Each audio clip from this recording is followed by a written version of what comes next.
I have so much health. It's incredible. I cannot believe this. It amazes you how much health you have.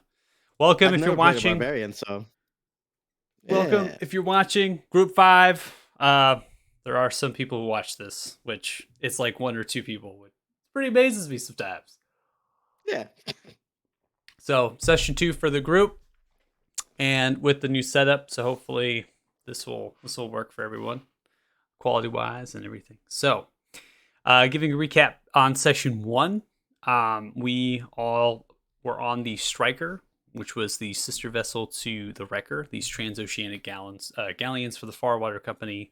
The Striker was captained by Keelut Yan, and you all were supposed to be destined for Alathan for repairs as well as deboarding. Now, what ended up happening, unfortunately, was in the Forgotten Sea, which is to the west of the Frosthorn, was an attack of some kind, a very targeted attack.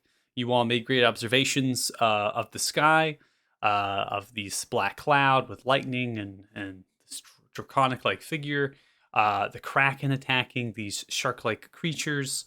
You all were able to survive the ordeal. Unfortunately, the Striker and the Wrecker were lost. Survivors were next to nothing except for yourselves. One important piece of information was this much larger shark-like creature that kind of towered over the rest at about 13 to 14 feet tall, seemed to be looking for particular individuals. Now, the connection I think you all have made, given the time on the actual tender, which is the sailing boat, that you made your way into the Frosthorn Bay, and in the Frostiel Tavern, was the kind of the consensus it seemed like the party had, was to keep this phrase on the down low, right? Make sure that we're not just completely saying it. Of course, from off debt, that's not exactly what they're all about. You gotta throw it around when you have it. So, with that said, Harak is a small mining town. You all are in the only tavern, which is the Frosty Ale Tavern, and it is decent as far as accommodations this far north in a tundra environment on the edge of a kind of a bluff into a large bay and towering mountains surrounding it. You all decided to, if I remember correctly, purchase drink and ale and rooms, if I remember correctly. I believe we all had rooms that got purchased. I think so. That's what I had written in my notes. I don't remember past deciding to go to this table and talk about why we were on the ship to begin with. Yeah, I don't think we actually got them. We were We just told got that there were rooms. Yeah, we got did not drinks. pay for them or anything yet. Okay. Now, patrons here, just giving, in a sense, as you made your way through Harak, these miners were wearing very, very poor clothing. Obviously, they're wearing warmer garments, but it was very poor. The housing is poor. There's not much of note within the actual town. Now, there was one much larger structure than the rest that was on the northwest section of the town, this 2-story kind of wooden rock-walled manor that was positioned there.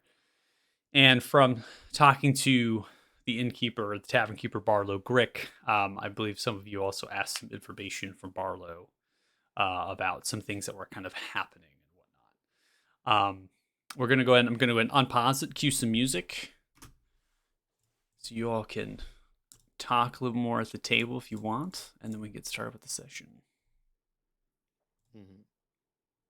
The thing that's funny is that the player who came up with the idea of talking here is now gone. Is now gone. Yeah.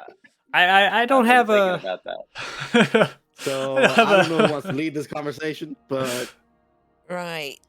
He also bought us all drinks, so that's nice. He did. Yeah, that's he did. nice of him. Dude. Yeah, no. I'm not gonna kind of bring it up that he walked away from the table. Just say maybe just stepped out of the door and never see him ever again.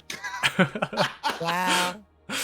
I mean, it's pretty early into the sesh. I mean, like first session. Yeah. So it kind Didn't of even get attached. Yeah, didn't get attached, so I don't think there's anything else to Yeah. any goodbyes that need to happen. I think that we're Yeah. okay He with. went outside to relieve himself, and a landslide Immediately created got There by you the go. local mining operations just totally Yeah, erased him. completely erased him. Exactly. Marshall, for you, Core. I mean, we kind of just zombified you. You were along the way, so you're right there at the table with everyone. Since you, Oh, nice to meet you. yeah, since you Can weren't, I- since you weren't here, I will also, description of your character, pronouns. What do you look like? Okay. I guess. Well, since my background is sailor, Cora looks like halfling sailor. So, she, her. The only probably notable thing is her couple of good luck charms. He had a couple necklaces. One is like a gold coin with a hole in the middle of it, and the other is a silver gem, which should probably look pretty familiar to those at the table. Oh. Oh, so you wear Incredible. yours in the open? Yeah, I love how know. how different it would have been if you had just. Yeah. Oh my god, because we were all like hiding it. Yep. Not really Uh, showing it. well, I could have taken a hint Well, and if to be everyone else was fair, hiding based on what we heard, Amos 100% thinks it's stones. So like that's why Mafdet, because he had a bunch of stones. It wasn't just one. So like, Mhm. I mean, having one doesn't mean anything. I don't think as of yet. We haven't talked about it, but that's No. a, I that's mean, what if my it- character sees. If it looks familiar, I don't know. Right. Um, So, we gonna are we gonna talk about why we're here, or what are we gonna do? Like, pretty sure that each one of you kind of like jumped on a boat to do something. But I mean, this is kind of why we set up here to talk, right? well, you spoke first. You might as well. Go. Oh, wow, my big mouth. Why do I always have to go first? Can't like ladies first, isn't that how it goes? Ladies first. Well, No. I like to think all genders are equal, so I love you I already. agree with him. Well, I kind of needed a new start in life, and going on a ship sounded like a good idea. Uh huh. I'm sorry it wasn't a good idea. Well, on the hindsight, you're kind of right, but kind of like, how is it that they say can cry over the spilled milk or something? Yeah. Don't Don't. ever I- spill milk. Don't. Yeah. I should have seen it coming. I should have. But yeah, that's it. I was trying to see new places and get to meet new people, and this continent sounded like a good idea. So Where when are you you say from? you,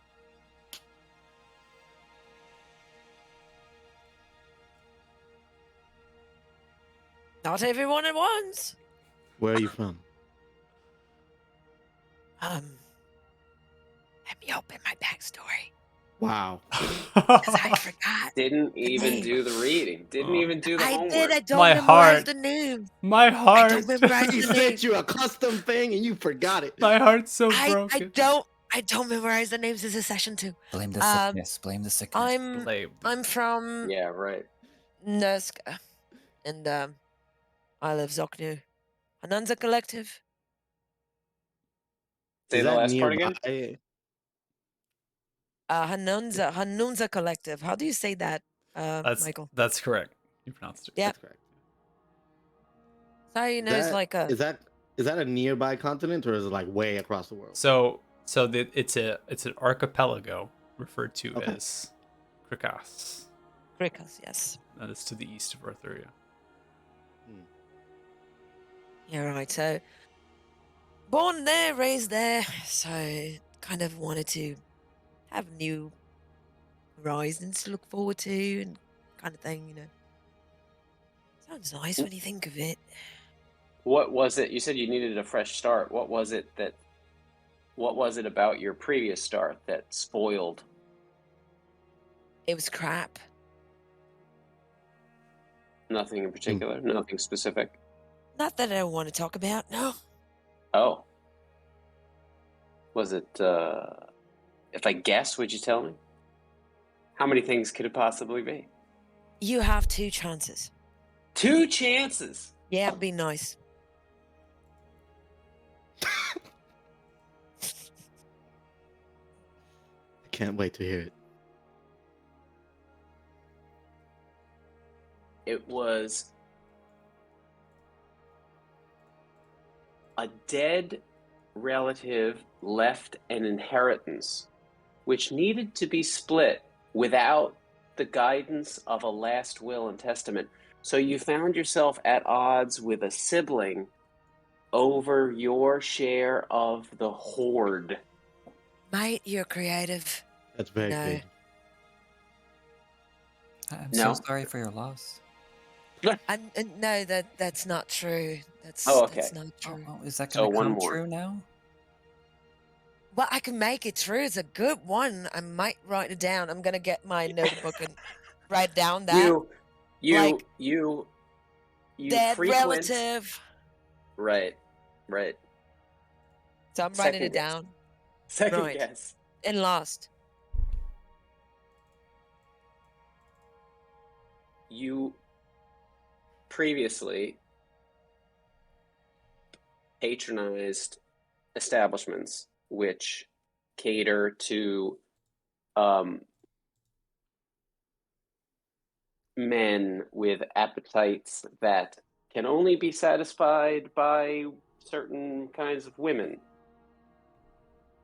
And you met one of these women, and she fell in love with you, but that kind of relationship would have been inappropriate in your culture. So in order to save her and your family's honor, you had to abscond. You had to run away in order to Bloody protect. hell, you're good at that. I'm gonna write this one down as well, and I'm gonna write it down.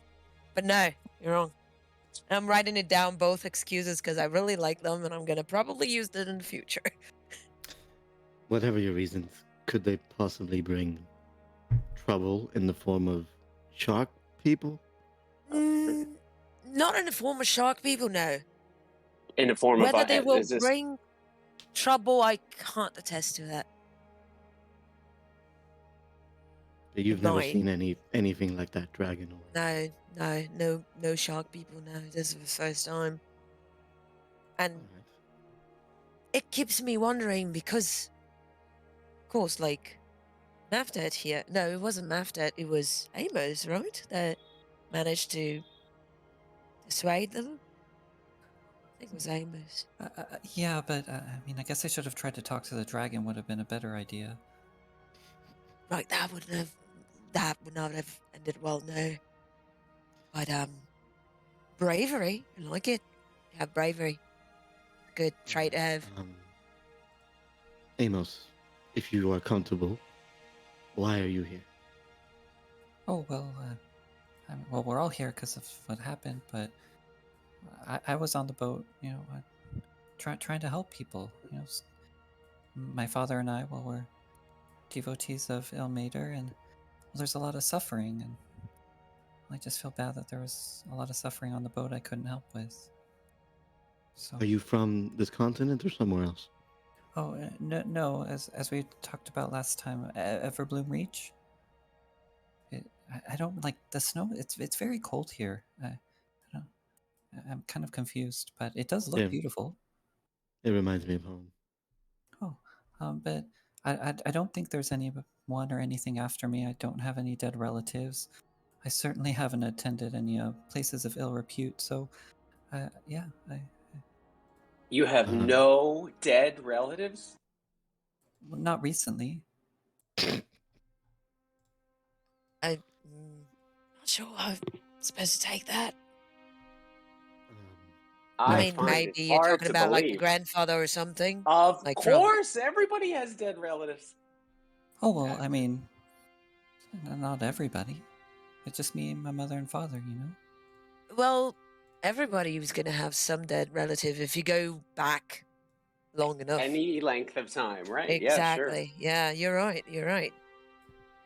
Yeah, sure. You said your father, you and your father, you said were followers, you said, of Ilmater. That's a god that you worship? Oh, yeah, I mean, he grants me power. He's very kind. Have I heard of Ilmater?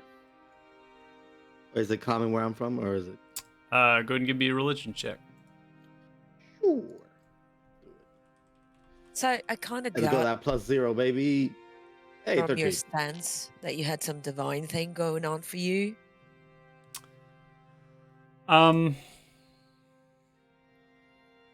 You have heard about it in passing, but it is not something that anybody upon your continent is devoted to. So it is not Okay. it is not something that you are too familiar with. Obviously from your background and the connection to your deity, there is some similarities as far as the actual alignment and the Okay. pursuance of what they mean. So As not somebody- a bad god. As somebody far as I can tell. from a tribe that has zero experience with this, what is it about your god that makes him or her worthy of your worship? What is it that makes him special, her special? Oh, yeah, I mean, and I'm sure there's all sorts of wonderful gods and goddesses. Just Ilmater, he's truly selfless. He's all about bearing the pain and suffering of others so they don't have to. And well, I hope one day I can emulate something like that. Is that kind of like what you did in the boat? Like that you did something that. Oh, yeah, like strengthen the bonds between us so that you don't have to suffer alone. Yeah, it's shared burden. I mean, wasn't it easier when the two of you were more in sync? Was. Yeah. Yeah. It was a lot better. I'm sure Something like he'd that. welcome your devotion. I'm happy to tell you more anytime. I'm good. I'm good the way I am. Thank you. But respect your beliefs and, you go on with them. Yeah, I mean, it's whatever works for you. It just works Does- for me. Does he have any, or do you have any reasons for having left your father what seems like behind? Oh, well, I mean, our town isn't very large, and he's, well, a very gifted priest, and there's only so many people I could help there. So, that, this way I can... Oh, I see. So Have this is you like ever a- left the home before? It's like a missionary kind of. I mean, I guess... Is that your first time? Oh, yeah. It's not obvious? It is. That was a very dumb question. Oh, no, not at all. I'm so sorry. Don't. You're not No, dumb. don't worry. I like self-deprecating sometimes. Oh, okay. Is this something my- common in your faith that, like, that you would grow to some age, maybe, or otherwise marker in your progression of your faith, and then you would leave home to proselytize or to spread the faith or spread whatever boon of your God that you think the land around you has an appetite for? Is that a common thing for your people? I'm not sure. The only other follower I've ever met is my father, so I Oh, think really? everyone's different for me. Like, I just want to help people, and there just weren't that many people to help at town because, well, things are really good. So hopefully I can make other places really good.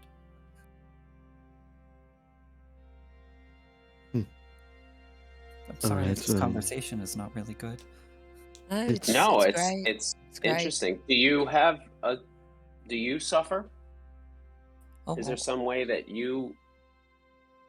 Holy shit, that's a deep question, isn't it? I mean, I never thought I had, but watching Mimi a couple days ago, I couldn't do anything, you know.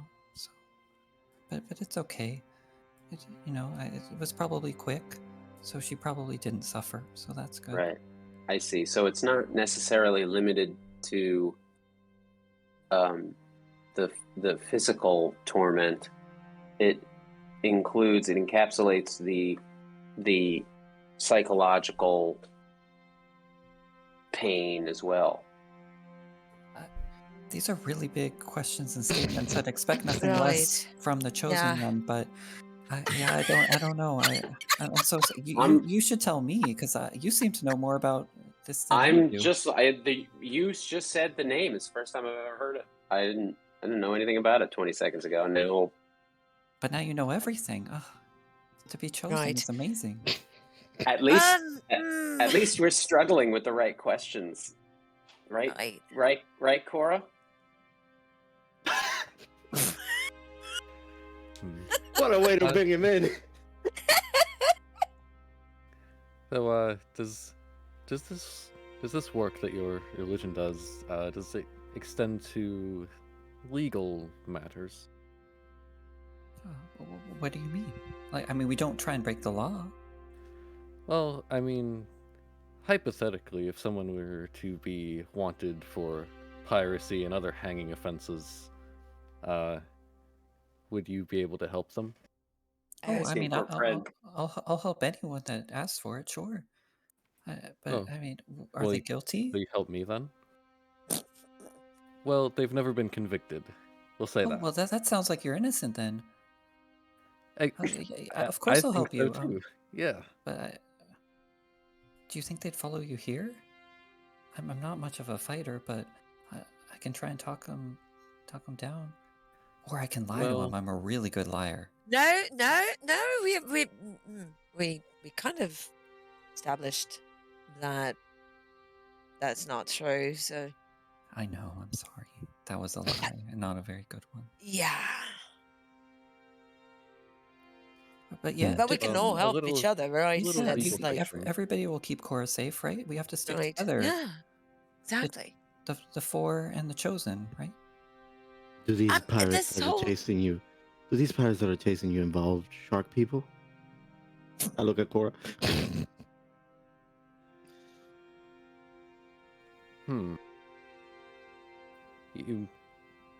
Well, there's a few, in a manner of speaking, yes. Right. Oh, Did they ask you, you mean, like- about stones? Oh, you mean like, oh no, not that kind of shark. Oh. Like Well, I pirates, you suppose- said pirates, right? The word you said was yeah. pirates. Oh no, well, yes, but both. It's all right. We're among friends. You can be honest. Totally clean. Well, let's just say that both both sides involved are pirates. So you're a pirate. There are some who would consider me to be a pirate. Did But you they would not have- appropriate of other people's goods without their consent? I have never been convicted of such a thing. All right. Did you? Okay, I'll take that as a yes. I mean, she sounds innocent. It sounds like whoever these people No, are, they I just don't- have the I'm wrong not- idea and the wrong person. I'm not judging. I don't judge at all. Just covering the bases to see how many people are gonna go after us. I mean, who's even Hopefully- gonna know we're here? If they find us, I mean, they'll assume we drowned at sea. As you're all having Right, your and if- conversation, the double door of the Oh, God. tavern opens. Oh no, it's the Two- pirates. It's the Figures Libyans. walk I in. don't know These how they figures you found have it. seen about town as you have made your way in. They are dressed in kind of a light armor, studded or leather, have commoner clothing underneath, and draped over them is warm pelts of a variety of different animals. They are wielding spears. They're kind of just like walking in, looking. They see the bar. They appear to approach it, request drink and food as the afternoon is starting to set in. Now, these, as far as kind of the introduction of these characters, they do resemble that of guard to you in the sense that they are armored, they have weapons, and no one else that you have seen in this small mining town has had anything like that. Now, they are common weaponry and armor, and they also do not appear to have any sort of surcoat or cape or any sort of symbol that would note them as some sort of guard. And they look to just be here to have a drink. Yeah, they went up to the bar counter, looked like they had an exchange with Barlow, and they looks like they got food and drink ordered, sitting down as Barlow is working on something on the spit currently. There's some stuff being cooked in the actual kitchen, so the smell of like bakery, baked goods is kind of penetrating your nostrils.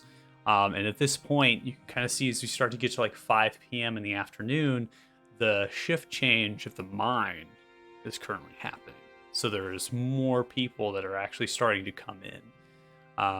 Obviously, the two figures that you talked to, they were quite drunk there at the table. They were the only two. At this point, they're kind of like stumbling out. You're not entirely sure if they're stumbling out to go to work or go to sleep. But they have left, and now the tables are beginning to fill. You guess around about 80% of the capacity is filled at this tavern now. These people are kind of funneling in.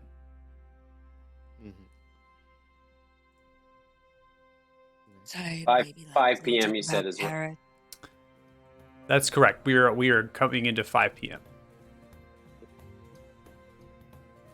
Let's, not talk about the P word, like pirate, for now, because I think those are gods. So let's just, try to be cautious here. And we still haven't heard from our friend here. And I'll turn to Helia. What was your purpose to be in a boat? Okay. I come from a land to the north, and I've lived in a mountain range valley all my life. I worship the gods of this land, who is known under a different name where I'm from. His name is Pelor here. He's known as Sol where I'm from. And I come to this land after a tragedy befell my village, and I was given a vision of sorts. A We destiny. mapped it. His Come story's here. better than mine. What kind And of I'm tragedy? There was a rival village that at one point worshipped a god known as Bahamut. A dragon god, as it were. After a while, they turned from this god and started worshipping darker entities. Things like demons, fiends. They turned from Bahamut's light in order to survive. And they moved south and attacked my whole village. Most ended up dead except for me.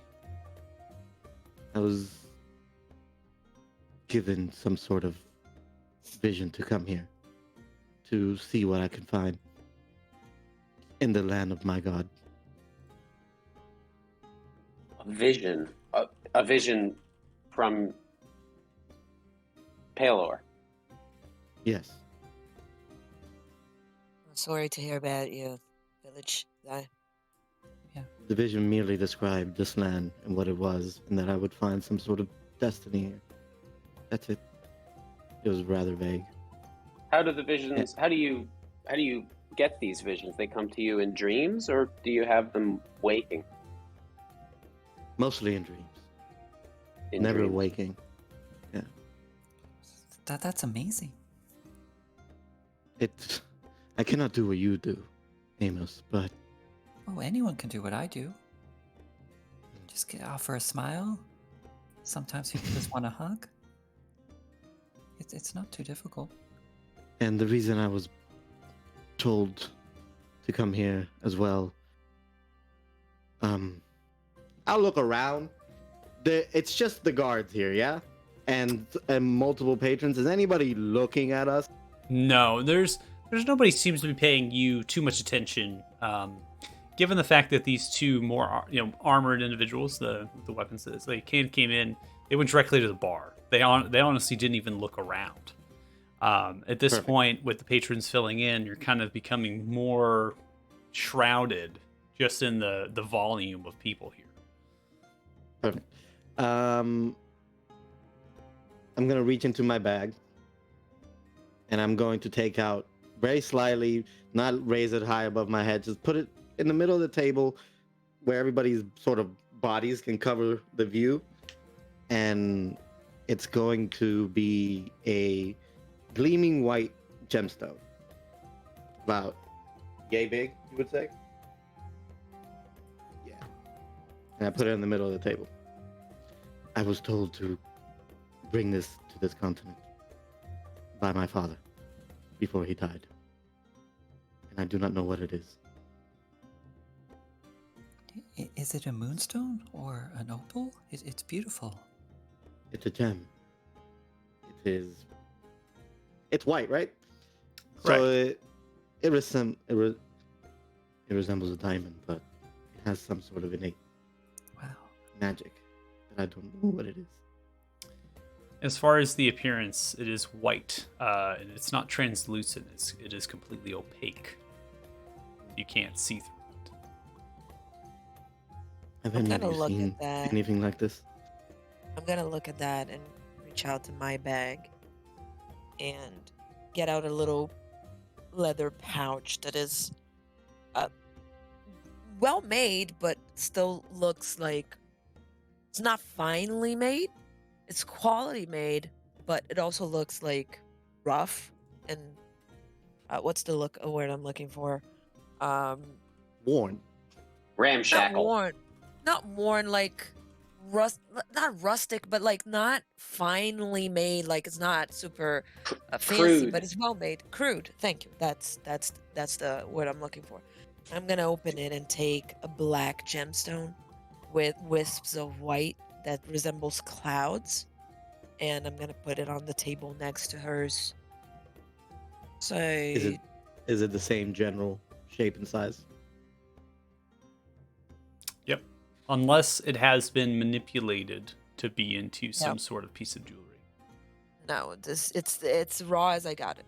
Yep. So it's just that it's black, but you see those little wisps of white as if they're like clouds around. Like imagine like a cloudy star, not stars, a cloudy sky, just with the little wisps that make it look like it. And Where I'm did gonna you say find this? it was given to someone dear to me right before I departed. It was given to you by someone dear to you, or it was Yep. given to someone dear to you? No, it was given to me by someone that I really trust. I never understood why, but starting to think that maybe what the shark person was talking about wasn't stones. And I'll look Neither at am I. Cora's because she's wearing hers, right? Yeah, it's like it's kind of in a necklace. It's kind of in the middle of like a monkey's fist knot, but it's kind of visible through that. There's a sailing term for you. The Where did you monkey's get yours? fist.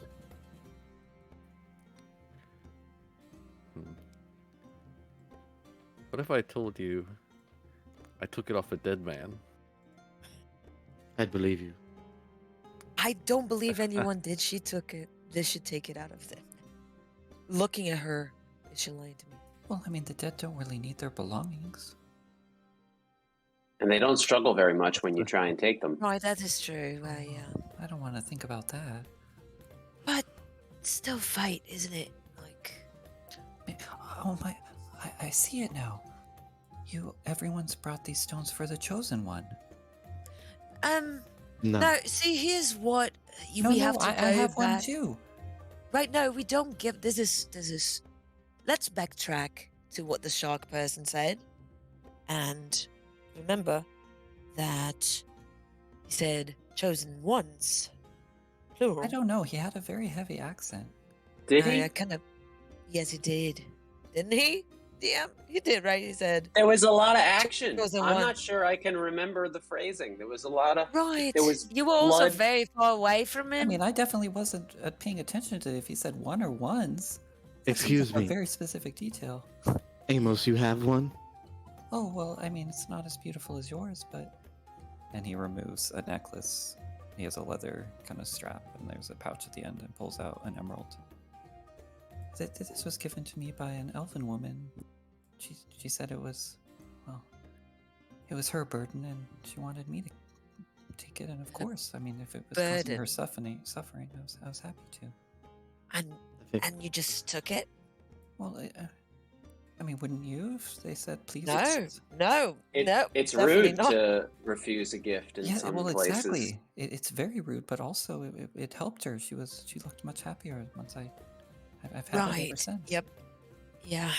But I mean, I wouldn't burden this on anyone. So, unless Well, chosen one you think you need it, then of course If you you can have it. really, if you really wanted to, I'd hold on to it for you.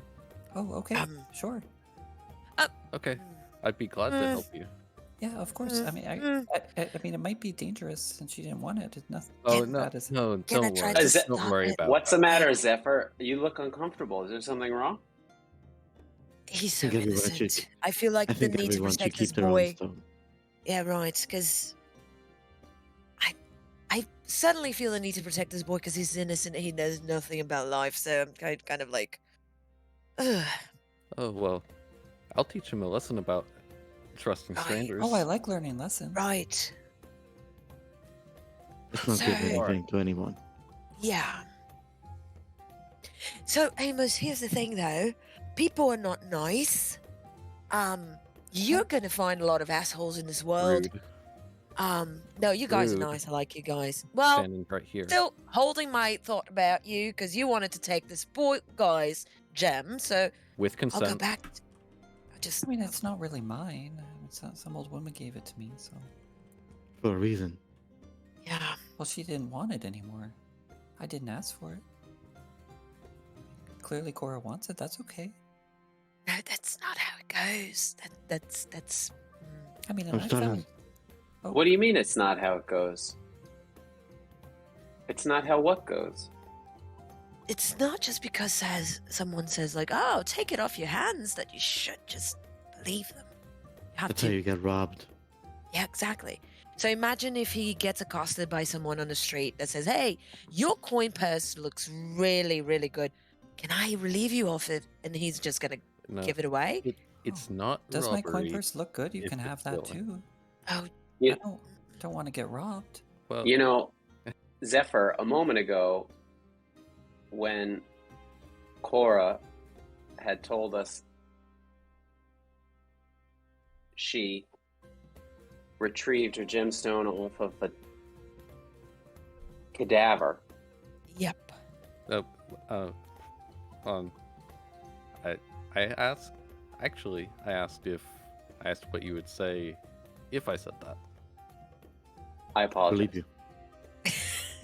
Wow, you're I very, apologize. very good with words, Cora. When Cora asked us what Right. we would, And the hypothetical. Yeah. Correct. Yes. you responded, "It's still fate." Right. Because what are the chances? Like, follow me here. What are the chances that she would find the same kind of gem on a dead body that couldn't talk back? So that's totally fine because they're lying back dead on the ground. Right. They can't. Like, depending on where they are, they don't even have family that's gonna look for them. So they're gonna sink with it.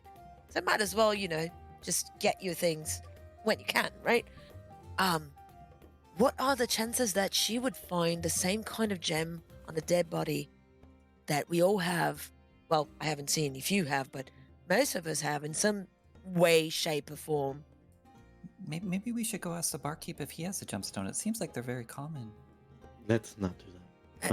Maftet, Well, in my your bag question of for stones. Zephyr, my question for Zephyr was going to be, surely, if you believe that the forces of this fate that you speak of are capable of delivering, hypothetically, Cora with a gemstone through the vehicle of a cadaver, then it is equally possible that the forces of this fate that you believe in could allow Amos to retain possession of the gemstone, which is rightfully his. I don't even know that it's his. Maybe it doesn't belong to him. Maybe he shouldn't have it.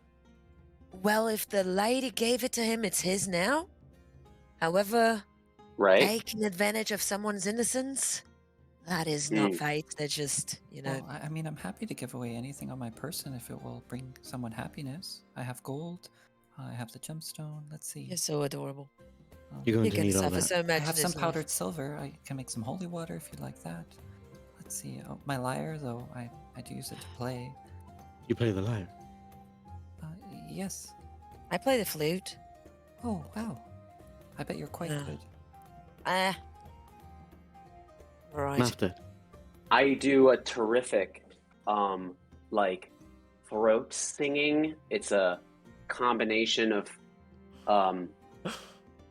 phlegm and purring. It's really terrific. As if you guys would like to try a melody, I'm sure we could entertain somebody. Well, we probably should ask permission first. I don't want him to get mad at us. But Beg for forgiveness. Never ask for permission. I don't I really believe- like begging. I believe you're Cora's back like, in- yeah. Cora knows what I'm talking about. Beg for forgiveness. Oh, all right, sure. I mean, I'm happy to give it a try. You're wild. Maftet, what is in your bag of stones? I'm sorry, my bag? Mm-hmm. Well, my pack has an assortment of things, mostly rotten fish, crossbow bolts, whetstones. I prefer to keep and I'll push them out so that you can see them. I prefer to keep my claws honed. I'll draw a nice serpentine line on the wooden table. Oh no, that's vandalism. Oh no. What? Come on. As soon as you say that, the door opens. You see as four Oh, more they- additional of these they're figures here walk for you, in, Maftet. shutting the door, two of which make their way to the same table, greeting in kind as they seem quite cheery. The other two are getting a little drunk. Many people in here actually are getting quite drunk. Lots of cheering is happening. Different people are kind of celebrating with each other and just enjoying the afternoon into the evening. As these other two, one of which makes themselves over to the bar, appears to have kind of a conversation with Barlow, and then points over in your direction and then back to Barlow. They seem to be having a conversation amongst themselves, and then they sequentially go to, or at least that one does, and joins their other companion at another table, so occupying two of the tables at this point. Barlow kind of shakes head, grabs a bunch of different cups and mugs, begins to kind of refill both of their tables, and from that grabs two pitchers, refilling them, as well as kind of like a small basket of something, and begins to kind of cart it over to all of you at the tables, kind of juggling it. Oh, excuse me. Sits down the pitchers at the table, and then the actual basket. Inside of this basket appears to be 3 or 4 different loaves of bread that have been freshly baked. And the pitchers themselves are filled with some kind of brandy liqueur, you imagine. The smell of it's quite strong. Yeah, from them over there. His name's Vath. They're just, they work for the Duke here and protecting the beautiful place of Harak. But I saw you all over there and said you're all new here and wanted to give you some food and drink. Huh. I'll His immediately name. get my stone back and put it in my bag. Before he gets Same. there, I would have done that. Yes, yes, Voth is kind of the head of this, you know. We call them guard, but they're more of just hired miners, workers. They get paid a little extra, get thrown some weapons and armor, and it's out of the Duke's pocket, just to make sure, you know, any sort of creatures make their way into town and whatnot. Got to make sure that it's taken care of. Do they often feed newcomers? I mean, sometimes they're a little bit generous. I mean, they come from the same folk, right? So they're all miners at heart. They see somebody struggling. It's very communal here, and obviously you're new here, and quite frank, we don't get a lot of visitors or travelers. So, So I'll look at them and just wave a hand, like for thanking, like for the meal, and give them a thumbs up. you see Voth kind of stand up, grabbing this clay mug, looking towards you and shaking head. Appears to be a human with a slight goatee, brown hair, and then slight waviness comes down to almost the mid-shoulders, the green eyes. A little bit weathered in the face, but imagine like right around 40s. Just kind of holds the cup up. I'll hold mine up. I think they're trying to judge us. I'll sniff the alcohol. Does it just smell like alcohol? There's anything else that you can smell from the drink? Like poison? Roll perception. Perception. I have two questions for you while she's smelling alcohol. Nope. Smells like alcohol. Uh, Two Okay. questions. oh, sorry. I don't want to interrupt. Go ahead. Oh yeah.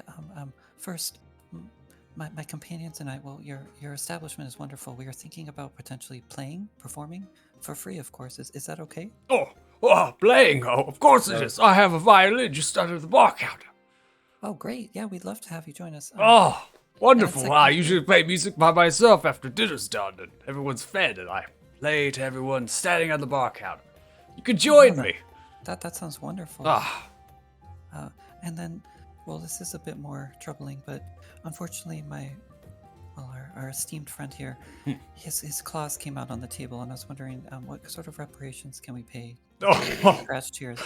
How you- many days in yeah. the stock? oh, little boy, you're gonna be kidding me, right? This is a wooden table. I mean, to be quite honest, I think this was a wagon of some kind before I turned it into a table. This thing's been through Thema back it's multiple quite times. valuable. It's an antique. It's Looks it's very, very, very not valuable. That's what I'm trying to say. But anyways, scratch tables all you like with your coin that you've paid and your service here at the Frosty Ale Tavern. You can destroy this table for all I care. Okay. Oh, All right. I'm gonna Good. take out a dagger and start scratching this table up. Just stares at you doing it.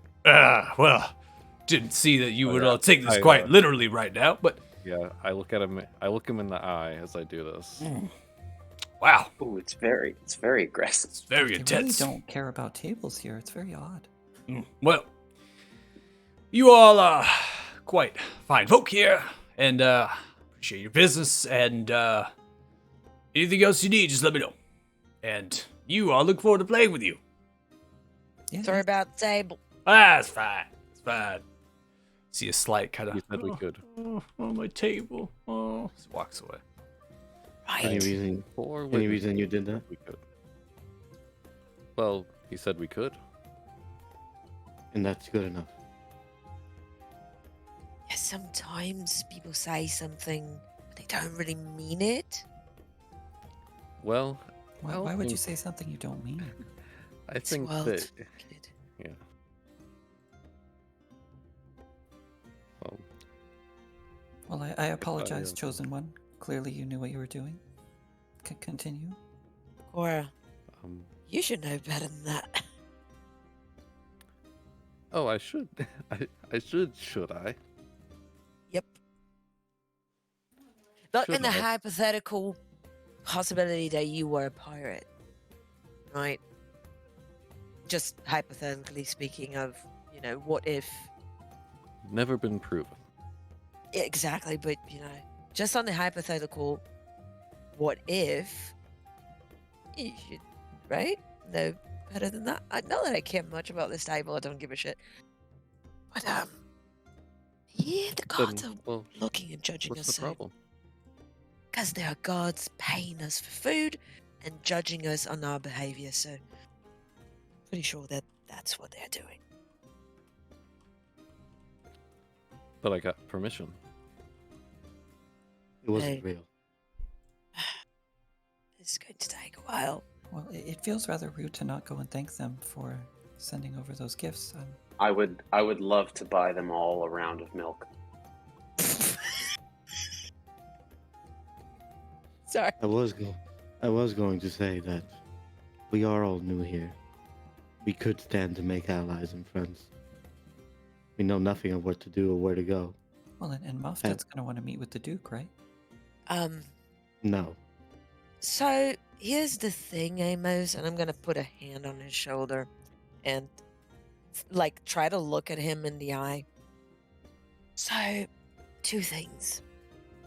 Method is not the chosen one. Second thing, he's also not our leader. He'll make decisions together, right? Because that's how the world should be. Third, why would we want to meet the Duke without knowing what the Duke is about? Well, I very much believe Moff Dad's the chosen one. I mean, he predicted everything. He burned the ship because he knew it was going to be ruined. He just scratched this table, and the Keeper didn't even care. That's incredible. Right, I think I'm fighting a lost battle here. Shall Okay. we begin the throat singing? Let me see if I have a lute, because I have proficiency, but I don't think I have one.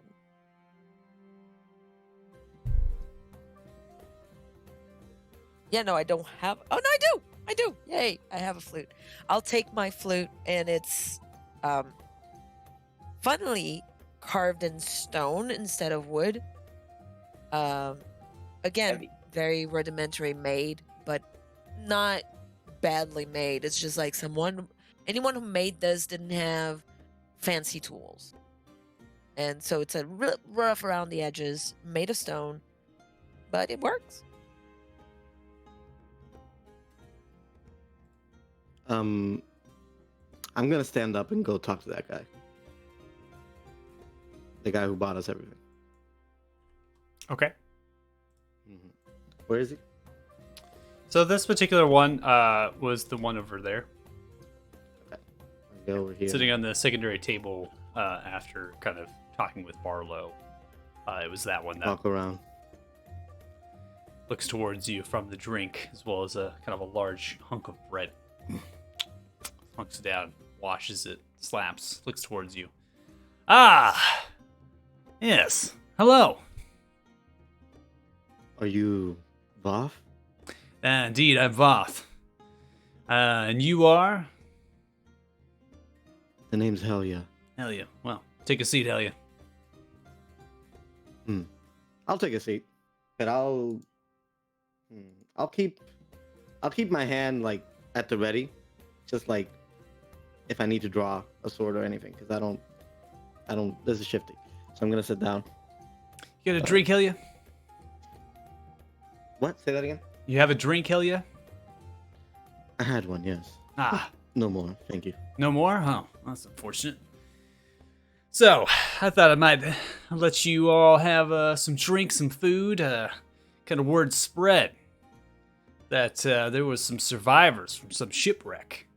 Saw you all in the corner of the room there, knowing that we don't get many travelers and adventurers here to a rock, especially none that look like you all. Thought you might want some, extra things. Do you all got rooms here? No, but we can. Ah, all right. Didn't know what possessions and things you all had from the shipwreck, but looks like you all have all your equipment, which is good. Everything that we had on us, yes. So what happened exactly? How much has been heard Well, of the shipwreck? just the couple people that you encountered when they lifted you up off the dock. What conversation you had on your way here? seemed very excited. Not much information was shared, just that there was something that happened, and that there was someone who made their way into the bay. Can I do an insight check to see if this is a genuine, like, inquiry, just to find out if they should help the town prepare for something, or do they feel threatened by us here or something? Let me see. My insight is really good. Yeah, so inciting, so 20. So are you inciting to figure out if they're showing genuine interest, or because Genuine interest, yeah. but Just like as- specific interest though? What? in us, like, I just want to know if they see us as a threat and they're just trying to gauge us. Yeah, so 20 insight check. They don't seem to perceive you as a threat. They don't have any sort of hostile actions or imposing anything. And the language that you're hearing from this individual is purely out of curiosity. Given the 20 insight, doesn't appear to be his particular or their particular curiosity. Are you inquiring on behalf of yourself or this Duke I keep hearing about? Ah, yeah, Duke Umbrian Arillo. Yeah, I mean, obviously we gave the news. I mean, newcomers coming into the town such as yourselves and weren't traders. I mean, we brought it up to the Duke's attention. We were like, well, is there any coin that you can offer them? Maybe purchase you a wagon, some horses, make your way to Uthema, whatnot. And it turns out he's looking to have breakfast with you. Not everyone's welcomed into the Duke's manor. It's pretty exciting. Well, it would be rude to say no, huh? Turns and looks at you. Oh, hey! I didn't see you there. Yeah, it would be rude. I mean, obviously the Duke's a busy person. He's got quite a lot on his plate, and to have breakfast with y'all is quite something. Wow, I've never dined with a duke before. Neither Yeah, have I mean, I honestly don't know if that's like his true title. I'm not sure, really, the position hierarchy. It's really kind of above my head, to be honest with you. Well, I will say this. My group and I look at Cora, I look behind me. We are stranded from a shipwreck. The way that it happened, I think I'd rather tell the Duke. But we do need guidance, maybe connections. If your people, I dare not speak for the rest of my friends, but I for certain can help if there's any trouble in the town. Oh, I hell. am willing to meet with him. Wow. You're offering help? Yes. No, survive a shipwreck, and here you are offering help. Wow. Where do you come from? Where is it? She is honest as hell. Precarious. Oh, wow, that sounds like a really far off place. Yeah. Not really good with, yeah, anyways. Yeah, help. Well, actually, now that you mentioned it, there were some miners, and they were talking as we kind of came on the road. There was something that happened in the rock mine of the eastern section. Some creatures tunneled in. We're, trying to investigate it ourselves, trying to figure it all out. Maybe that's something you can help with. Maybe talk to Pelu.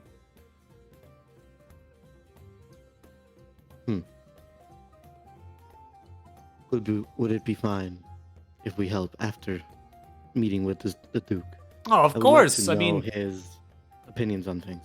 yeah, I mean, it's all up to you. I mean, we're not trying to impose anything. And Pelu's got some coin probably offer you for your services. And I'm sure he's got some other things. And we got our hands full, unfortunately, investigating that. And Pelu was talking about missing prospectors. We can't send anybody in the mountains that far. But and then caravans are getting ambushed. That's our priority right now. We're just trying to escort some of these Harak mining caravans up into the pass and letting them go. But unfortunately, our efforts haven't been very great. Yeah. Anyways, yeah, breakfast with the Duke. I mean, that's a great honor. From there, if you want to help after that, if not, maybe you can purchase some horses, some wagons. for y'all to get you on your way. Figure out where you're going from there. Alright. But anyways, man, help. That's amazing. Let me speak with the rest of my compatriots, Oh yeah, And- sure. and I'll step back. I don't know if Cora follows me or not, but yeah, I'll step back to the group. And as I'm walking with Cora, I'll look at her and say, "What do you think of all this?"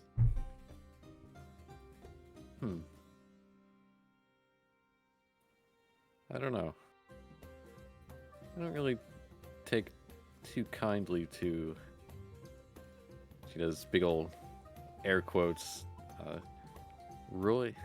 Royalty. Yes, Not too I'm keen on helping them, but I do think we need allies, and I say as I keep walking, and then I'll get here, back to my seat, sit down, look at everybody, and say, well, they are nice, and it was a genuine offer of food. They talked. When you get back, you hear Mafdet has been practicing the throat singing.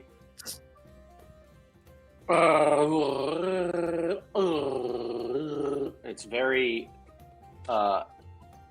achromatic and guttural. It almost sounds sickly, you know. It sounds more like throat clearing than singing. It's terrible. It's Well, really the it's three of terrible. us playing together is going to be quite the little symphony we're putting together. Before the three of you begin your performance, I'm already Um, regretting it as we speak. Just There saying. are points where it's just purring, like it's just straight purring. There's no inflection or just like tonal spoken- qualities. just Never like regretted spoken something word. so fast in my whole life. Yeah, he's purring. it would seem the halfling we met when we shipwrecked here is a bit of a gossip. The town knows of our way of getting here, of how a shipwreck happened off the coast, and now this Duke would like to meet with us. Oh, did I personally believe, and I will let you all speak on this. I personally believe that aiding this Duke and maybe getting an ally on this continent is good for us, considering we know nothing of this place. Well, I was just going to say, did they mention, have there been other survivors?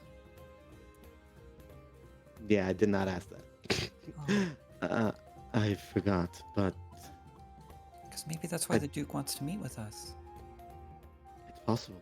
Or because he knows Mafdet's here. No, I mean, No. did he say that wasn't the reason? No. it's Eh, not the reason. Mafdet is Maf- powerful, but he's no chosen one. Mafdet perks up at the other table. Have there been any other survivors? Are you yelling that across the way?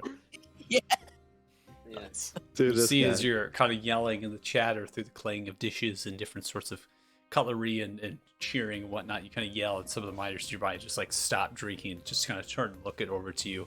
You see as the figures that you're kind of approaching kind of to you, they just kind of look rather strangely. You see Voth stand up. No! Any? No, there hasn't! No. No other ones! I apologize. I Thank tell you. Mafdet to sit down. No, it's fine. It's fine. It's all right. You all have been through quite the ordeal. Yell away. I'll raise a hand and just add to the apology. So, what do you all think? Should we meet with this man? I offered to Yeah. help them. They have a problem in their minds, and it could be a way of earning some coin. Right, that part I kind of like because we need coin. Also, you're not wrong. If we are to, get to understand what this continent's about, better to know the locals. That's what I say. And they all Do you seem need- rather nice. Do you need coin? Don't we all? I mean, I have a Don't lot we of all? gold if you need some. I really have. This is my I don't know. This is my first real experience with this kind of metal that I see how I've come to understand how you use it. It seems like you Wow. each gather some portion of it and guard it very closely. And Right. I think I understand this kind of barter system where you give the metal some portion of it, and then people give you other things for it. Certainly, I'm beyond eating. I have no use of it. If you'd like money, I'd gladly give you almost all of my money. No, I don't want your Okay. money. Uh, Let's. I think it should be. Everyone should keep their money. exactly. Because We are on a continent that the only way to procure things is by spending this metal, as you say. right, food, your milk, a room to sleep, caravans, paying for passage, whatever, all of that kind Now, of use the little The coin Duke did. thing. He did say that the Duke did offer to give us horses, so that we can make our way south if we have to. But Ooh, a Everyone in this land horse is so generous. is a fine meal. No, Well, not to not eat, to to ride. eat. No, yeah. To what? to ride, Instead of Okay. walking, because you're really fast, I saw you like on the ship, but What do you mean? Some You of get us aren't. on it, you climb Yep. on top of the horse? exactly. And then you It'll talk to make it and you say, feel quite "Go, tall." horse." But Yeah. yes, I I don't don't know understand customs it here. either. We probably should attend this breakfast. It's rather rude to refuse any Hey. invitation. Hey, Cora, would you require a smaller horse for yourself? Well, that seems rather rude to ask. No, Is it's it- just Now a I'm valid kind of question. curious about the answer. I bet Cora could ride a big horse, right, Cora? How was you going to climb on top of it? I mean, Is still Cora is a a valid. halfling? I Yep. missed that part. Is Cora Yep. a halfling? I mean, if she's worked on ships, she's probably Wow. a really good climber. Well, it's not the size of the horse. It's It's how you the use it. value. I've heard that before. Yeah. Yep. Heard that before in other Yeah, ways, but yeah. I'll share my horse with you, Cora, if we need. I can help you.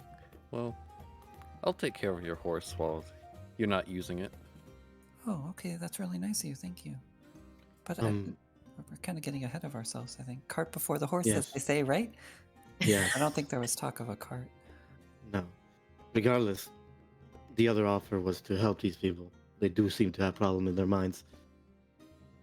Did You they say seem the kind of problem? What did he say again? That it was like a cave in or some sort. Yeah. They were So having the in the most Eastern mines. Yeah, so the most recent thing that has just happened was a kind of a cave-in or something occurred. Dust, debris, rocks falling.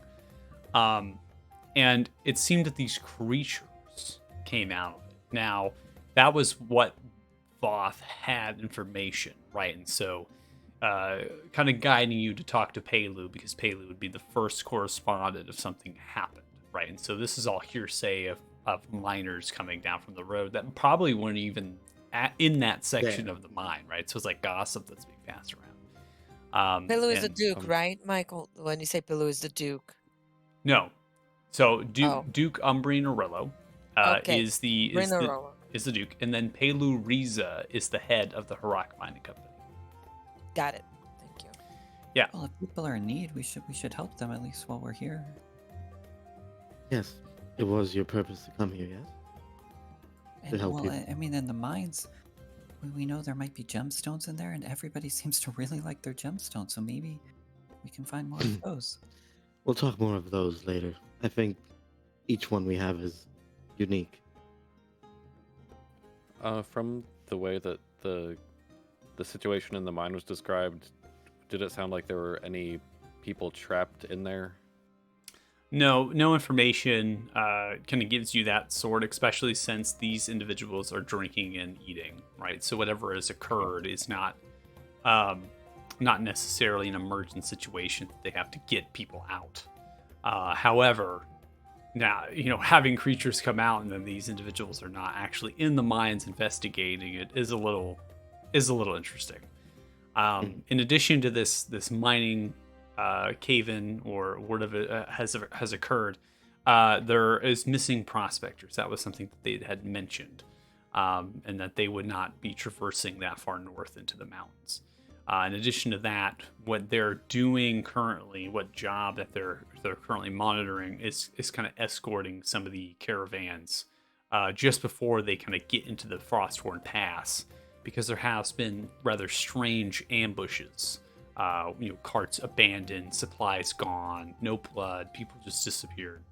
And so they're limited in their abilities to track, and they're not rangers, right? So they're doing the best they can with helping the caravans there to the actual pass, but they can't defend every trader or individual that comes through, right, or leaves.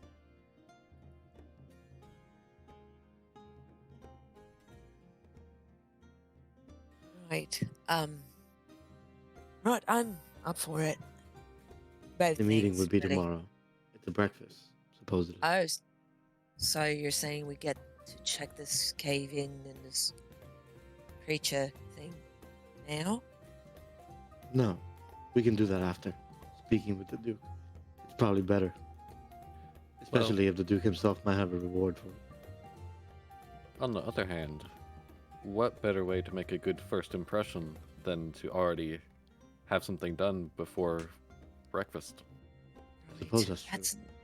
That's not a bad thing. Corey, you're surprising me in every turn right now.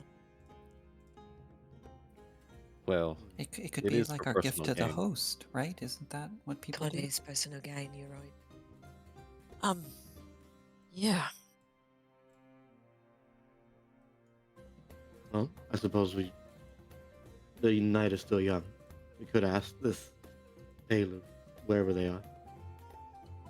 Yeah, because what's kind of weird to me about all of this is that creature's coming out of this cave-in, whatever they're calling it.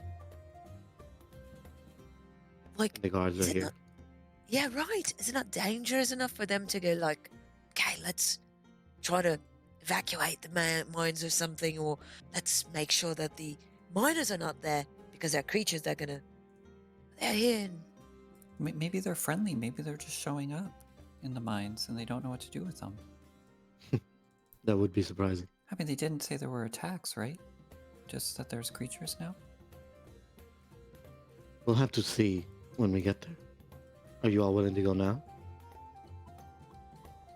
Oh, I'm sure. I would rather go Well. now than have to hear Maftad singing.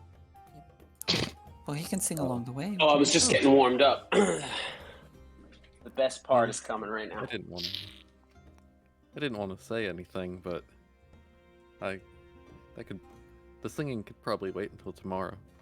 Right. Yes. That is a date. To date.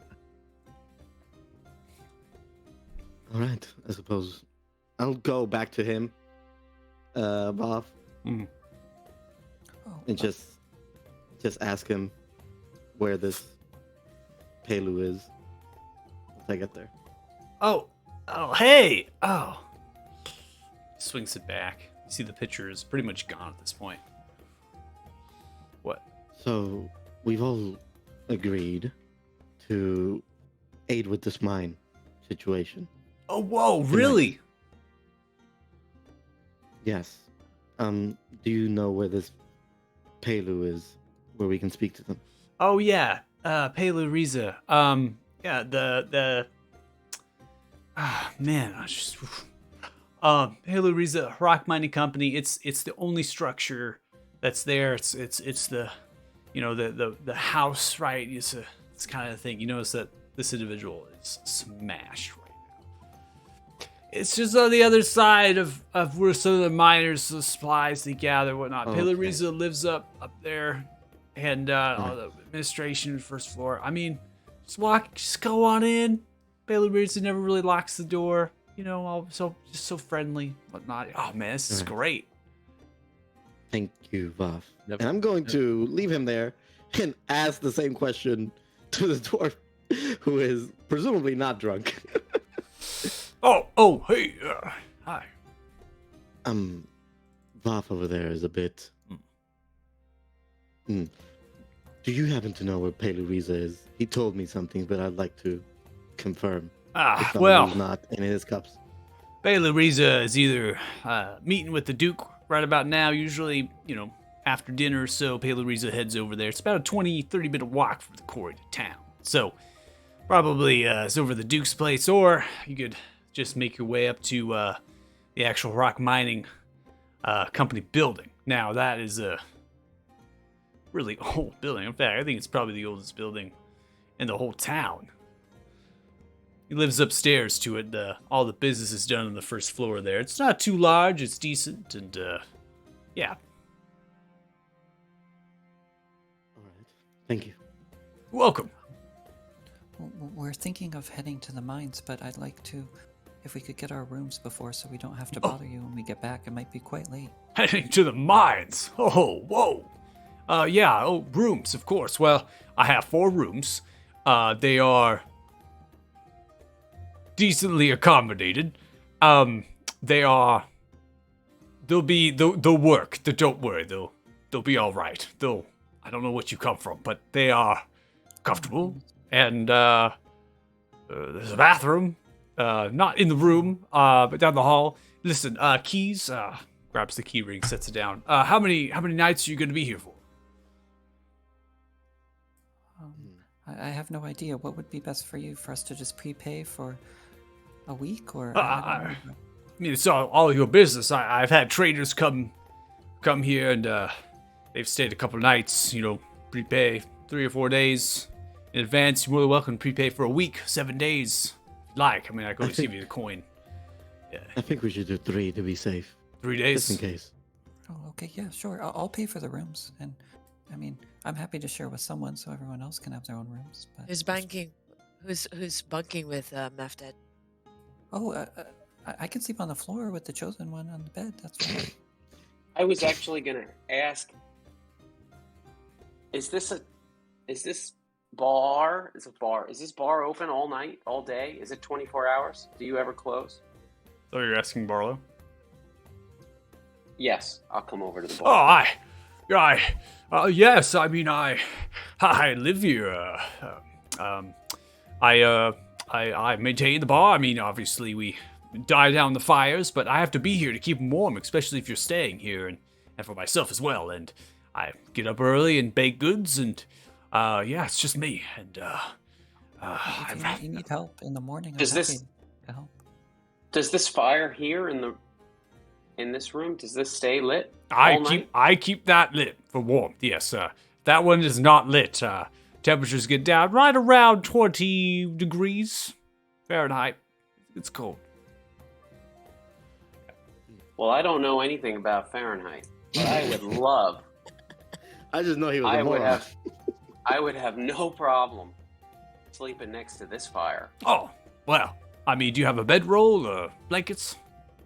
No, Oh. not really. I kind of just curl up next to the warmest thing here. I'm not really accustomed to the cold, this cold. Ah. I have a blanket if you need it, Moftet. Yes, Fur. Thank you. Yeah, well, right. So thank you so much. It's refreshing to have such selflessness around me, but the fur and the blanket, the wool, heavy, I don't know how to describe it. It's Is that why uncomfortable. you prefer the warmth? So you don't need to cover Oh, yourself? you need like silks or something suitable for your station. I see. Okay, maybe in town we can Right. find some tomorrow. Finery. Oh, the Duke will have he'll be able to help us. Like, where does he get his furnishings? That'll be great. Right. Question to ask. We can The add it Duke, to the list. his furnishings. I mean, he's pretty much exported everything. I mean, that man, I know those supplies hauled in. It had to easily been upwards of thousands of gold pieces. It was insane. Wow, that's a lot of gold. Wow. He's agreed to help you, though. I overheard some He conversation. invited us to breakfast. Oh, What better you've help been could there invited. be? I haven't even ever been invited to the Oh, I'm Duke's sure you Manor. could come with us if you'd like. No, I don't want to No, impose. I feel like no. that's just rude. Well, I mean, one This of us is could going to stay be here. hard. This is I going to can be watch so the hard in bar. the long run. I don't know what I'm going to do. No, you all were invited. This is my station, and I take pride in this fine oak. Taps I'm down gonna the put barber. in a good word for you. Maybe he'll come and visit. Oh well, that would be wonderful. The Duke's never stepped foot in my town. Never Regardless, thought one day I was going to become the wise Wow. one. we should take the 4 rooms now. I hate it. Okay, All yes, right, how, well- how much for 3 days? Yes, 3 days, 4 rooms. Let's round up to a silver piece. Oh, here's a gold. Thank you so Oh, much. oh my goodness. Well, Silver. this The is fuck? great. Well, here's your keys. I'll give you the whole ring, and I mean, this gold will stretch you as long as you'd like to stay. And I'll make sure to have breakfast for you ready in the. Oh no, you're going there, right? To the Duke. Is that what you said? Yes. Yeah. But, Oh, well, if- Moffat would like a fresh saucer of milk, I'm sure, warmed in the morning, probably, right? Yes, certainly, if that's possible. Maybe It's possible. even a fillet of sole. Is that A not fillet cooked? of soul. What is that? What is soul? Oh, Like someone's Um, soul? Oh my. No. yes. Oh. Well, I mean, I thought you were outsiders and strange, but that seems It is like a part. necromancy. It is a part of the fish. Oh, It is the most Yes. desired, tenderest fish. cut. well, I have some dried fish in a barrel. We don't. I mean, we. suppose that will do. It's That difficult might to fish have the to. bay. But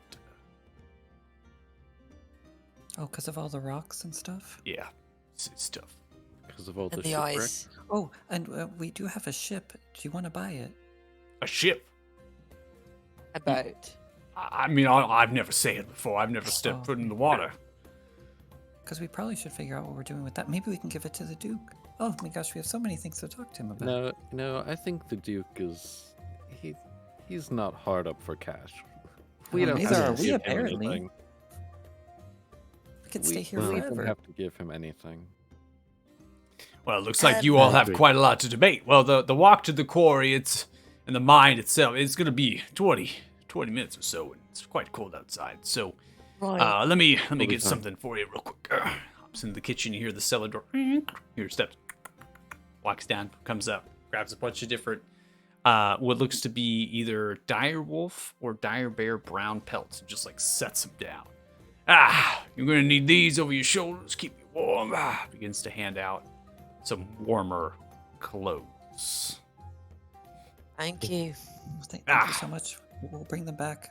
I mean, you can bring them back if you'd like, but you paid for it with the gold piece. Least I can do. Well, to this It- Pelu, I guess. Yes, Peluriza. He's a fine gnome. You'll enjoy it. I suppose that warm over fashion. That we'll have to do. Now I'll walk out. All right. See you later. Oh, See you, mate. All right, bye. quick Bye. question. Have a good evening. Right. Quick question before we go. Yes. You said that the Duke has never come in here. No, never. What?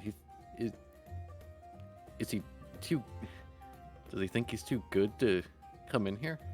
Honestly, I can't tell you for certain. I mean, I've met the man, and I've spoken with him a few, and he seems to be quite fancy. Comes from a place, northern Alathan, has some sort of estate there. Deals in business of trade delegation or something. I'm not entirely sure, but Oh, anyway. yes. Something very, very sophisticated, I'm sure. Yeah, I'm sure. I agree with you. I think it's foolish. Then why wouldn't you want to be in this tavern? It's great. Well, maybe after we talk with him, you might see him in here more often. well, that would be a sight for sore eyes. I mean, I would love it. But if you can get, I mean, that would be great. I mean, honestly, if you could also maybe send some, word out to the Duke as well. Maybe some branding would go a long way to some of the traders that make their way. I'm not entirely sure if the Duke can arrange that, but, maybe even put on a new wing for some extra rooms. I mean, I only got 4 of them, and Oh, yeah. Yeah. Yes, well, I'll see what I can do. Ah, I can be persuasive. well, you've been much of great help. I really appreciate it, and yeah. Well, onward. All right, that was it. Yeah. Bye. You know what we forgot to take into consideration when we decided to go today? Hmm. It's gonna get dark. We'll be fine. We have torches. Can you not see in the dark? No, cannot. I mean, if I have a torch, I can, but not in pitch Oh, dark. I that's can't. all right. See, yeah, I can bring light. Amos touches the deep red cords of his wrists, and a warm light begins to emanate from them as they glow. Thanks, narrator. You're welcome. Right, okay. That works. Yeah. All right. Can any of you see in the dark? Oh No. yeah, very, very well. And that's nice to be chosen one. You can do so many things. I don't. Oh my You know what? I don't know why I'm trying anymore. It's Ah, great. So great. it's just a lost battle. Lost Then battle. stop trying. All right. Yeah, and I'm just mumbling that as we walk. So temperature wise, And it's the right wind- around 28 Nope. degrees Fahrenheit. So cold. There's a light snow that is kind of falling down across the mountainscape. As, the clouds are kind of roaring and whatnot. You all begin to head through the town. You pass by the kind of the marketplace that's been sectioned off by a 3-foot, 4-foot stone rock wall. It's just been kind of cobbled up. The traders there have fires kind of pitched up an elaborate way, sitting around it, cooking and things. Many of these traders bundled up with warm clothes, warm pelts over the shoulders as they kind of hunch down over the fires, and the smoke's just drifting off. The blacksmith is still working. This blacksmith in particular works day and night to repair the tools and whatnot. Different blacksmiths. Maybe there's a rotation of some kind. And these traders, they do appear to be sleeping in the wagons. So if they, tents are not really pitched up necessarily. The wagons themselves are quite hardy and large. You imagine that they go in there to sleep. You move about many of the different stone hovels with large amounts of smoke that is billowing. Being this cold, as well as having kind of a cloud overcast right now with the snow, the smoke is really sitting in the actual town. So it's becoming a little bit difficult to breathe as the smoke does not have enough heat to kind of take off. You pass by a stables that has kind of rock walls that are pitched up into a straw thatched roof, slightly covered with snow. You hear many different bleating coming out from goats. As you walk by, you imagine it has to be at least 24 of them inside of this kind of large structure. The stables itself, and as far as dimensions, you're looking at about 60 by 100 feet. So it's really large. Inside, horses and whatnot, you're able to pass by it and have this kind of open semicircular arch, 10-foot kind of entrance you're able to see in. There's water troughs, different sorts of harnessing, different equipment that's in there. Very communal in a sense. Nothing else in there besides goats and horses. The miners that came by, that the Voth and the rest of the guard were talking about, was they have long arrived. Right, that's why the fires are lit in a lot of these different hovels, and there's no one on the road. This road itself is dirt and rock covered, and then that permafrost underlayer. So when you're stepping on it, it's crunching and crunching of these many different impactments of the snow that has been perched or shoveled off. You make your way to this large quarry and a mining entrance that kind of sits slightly up and then down into the actual mountainside. But before you reach that, after 20 minutes, you come to a 2-story stone and wooden building with kind of a flat clay tiled roof.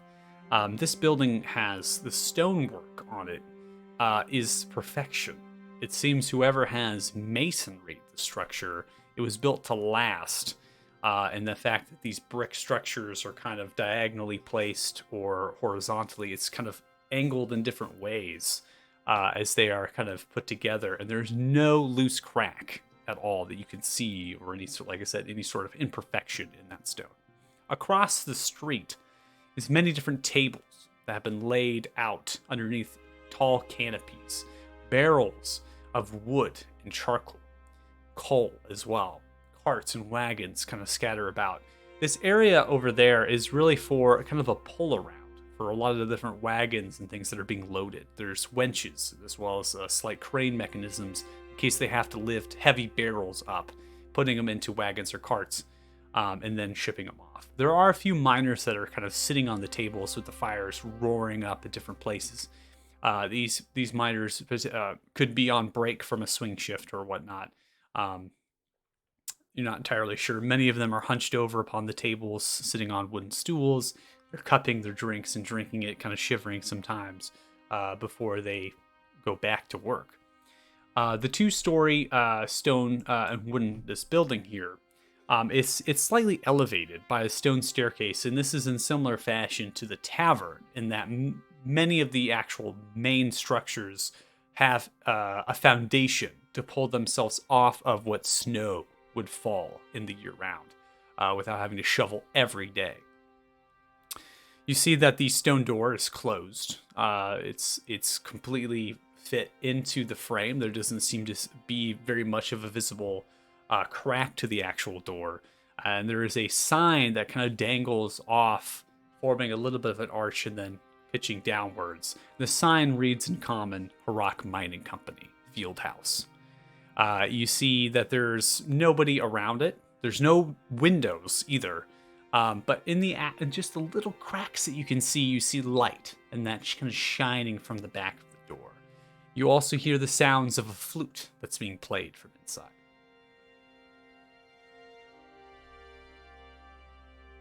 The funny thing I wanted to comment is that throughout this walk, since Zephyr emanates a light breeze at all times, the cold around him was probably worse because of the constant breeze bringing the cold around. It's kind of like walking with a ventilator around you in the cold weather. Not fun. Zephyr, would you like to be the face? Sure. I can do that. So you said that the mining company stone, including the walls, the doors, or are the Correct. doors? Yeah, door. the singular door that you can see from the stone staircase that works itself up 3 feet, right, from the elevation, the actual foundation to the main structure. The foundation is solid stone, right? But then the actual masonry, so the working of the stone, is not in your typical fashion that you'd have to kind of mortar everything as you kind of put it together. It seems as though much of the stone has been engineered in a way to fit in like Legos, in the sense that they kind of put themselves together, and by that nature, you have to use less of a kind of a filler to have stop the cracking of the actual stuff. The wood where that comes from is the roofing. The roofing of the structure seems to have some sort of elevated kind of roofing, slightly flat. You can't really replicate that with stone. You have to have that with like a rafters or something that's be kind of pitched up. All right. So if I see nothing that can be knocked upon, that's why I was asking no windows. I'm just gonna clap real loud. No, you see, yeah, the door is there. Again, seems to be kind of a 7-foot door outside clapping up Yeah, up because the there's no wooden staircase. door for me to. The door is not a double door, but it is wider than most normal single doors, and it does have it. You see that there is kind of crack to it. The description was that it is less than what you would expect for a door. So the lighting that should be coming off quite heavily is very dim, right? You can barely see any light coming from the crack of this door, the actual frame of it. Now, you do hear the sounds of like a flute playing on the back side of this door. So yes, to answer your question, you can walk up the stairs 3 feet and then knock on the actual stone door. Okay. So that would make noise because of like stone. If I knock on a stone door, stones will not make the knocking noise. So I'm just gonna do that. Say hello. Hello. Hi. Uh, Anyone there? What? 1 second. See kind of a Thank you. scurrying We're of. looking for Belloriza. See the flute just stop and scurrying of boots. You hear his large turning of a knob and the stone door quite heavy as it swings inwards, looking out towards you. Appears to be a male gnome with pale white skin and blue-green eyes. His long raven black hair with fierce features wears a thick black fur robe over a white cloth tunic and kind of a blue sash. Black leather and fur trousers make their way into black fur boots. He has a couple of jeweled gold and silver rings upon his fingers and a single golden chain necklace around his neck. Looking out towards you, he's holding a flute in his left hand and a drink in his right. Oh, hello. Come on in. You all must be quite cold indeed. Sorta, yeah. Sorry to interrupt your playing. It was really nice. I also play the flute. Really like it. We're looking for Belloriza. Would it be you? I am Belloriza, head of the Harak Mining Company. Right. Those are my friends. Hi, friends. Say hi. Oh, hello. It's wonderful to meet you. Oh, come on in. It's quite cold. You've been welcomed in. Yeah, Right, we'll let's- go inside. let's get in. Close the door. I mean, once you Walks. get cold enough, you don't really notice. You're just numb everywhere. So Kind of walks away from you as you all make your way in, just kind of drinking, sets it down onto a kind of a kitchenette. So I'm going to give a description of the inside. So inside, you see a circular fireplace in similar nature to that of the Frosthill Tavern, except that this one is fueled by odd obsidian rocks that reside in the center of this decent-sized room. These rocks are pitch black, and they seem to be glowing with this white and slight orangish hue, and they do provide light as well as heat. You don't see any sort of crate or anything that more rocks are kind of thrown on, and as you kind of stare at them, it becomes clear that they're not actually like degrading down. Now, there is no chimney, right? So, and that adds to that as well, and then there's no smoke. So you get that kind of that vibe as you're coming in. Several shelves sit about along the northern and the eastern walls with books and scrolls. Many of these books and scrolls, they date back 500 years on the actual creation of the Harak Mining Company. Many of these scrolls contain maps and other sorts of areas in the mountains that have been explored. There's a large wooden desk with many drawers that postures on the eastern side of the building. This desk has had its legs intentionally removed, thus lowering and slamming it down on the stone tile. The actual height of the desk is now relatively to 2.8, maybe 2.5 feet. So it's very, very short, considering that this gnome is not very much Gnome taller size, than no. that. Yeah. You also see that behind the desk, there's kind of a matching wardrobe to this desk and a cupboard that's kind of on the side of it. There's a rectangular wooden table, and that sits opposite corner. It sits in the opposite corner of the wardrobe and the cupboard. And this has a large map of the mine. You see many different sorts of kind of objects have been placed on the map to kind of spread it out and hold it down. There is different sorts of utensils for writing as well as kind of measuring. And it's just kind of laid out upon this table. There doesn't seem to be anything that's currently like suggesting that he was working on it right now. Nearby, the same corner is a small kitchenette for preparing quick meals and storing drink. This is where Palo has set the drink currently, making the way to the large desk. The second floor, so there is a stone staircase that kind of wraps itself in a circular nature just to the left of the door that you've entered in. Now, this floor contains kind of a bathing area, a bathroom, and bedroom for Palo. So the second floor is itself is kind of an additional wing that's been placed upon this structure for residency for whoever kind of works here. It's decent accommodations, right, in the conditions and whatnot. So Halo moves and makes himself his way kind of around the desk, sits upon a plush cotton and kind of an oaken kind of chair, slightly rocking back and forth, kind of getting to a point where he can set his boots upon the actual desk. Kind of leans back, grabs a pipe out, begins to light it up with his fingers, just kind of twisting them together, and small flames are coming out of it. Puffs on it, blows smoke out. Right. Listen, we don't want to take a lot of your time, so we arrived in town today, and we were talking with a few guards, and they said that you've been having some problems in the mines, like creatures coming out of nowhere. Well, Yeah, and they're not. First off, they're not my guard, okay? I mean, the Duke might have hired them, but let me tell you, they don't do anything for me. So, but yes, we've had some trouble rhetorical. in the mine. Just happened. So you're all here to help with that. Yeah, Oh. we kind of decided, to take a look because maybe they can, get us a few coins with the Duke if we tell them, hey, we solved your mine problem. Mm. We hope he will be happy with that. Well, and more importantly, we want to help. Wow. Yeah. Yes, that as well. Glad you want to help. Man. Well, I mean, I've heard there's some adventuring folk that have made their way here. Well, I can offer you some coin for this. I'm sure you want to be paid. Right, Yes. because especially if it's dangerous and we're gonna risk our lives and stuff. Honestly, I've got a little idea, very little about what's happened. Look, we've had to expand the mine quite quickly. We haven't been able to really reinforce a whole lot. So this is the northeastern section. We've just found kind of a slight new iron outcropping, and we've kind of doing some exploration and whatnot. Anyways, this is what I've been told.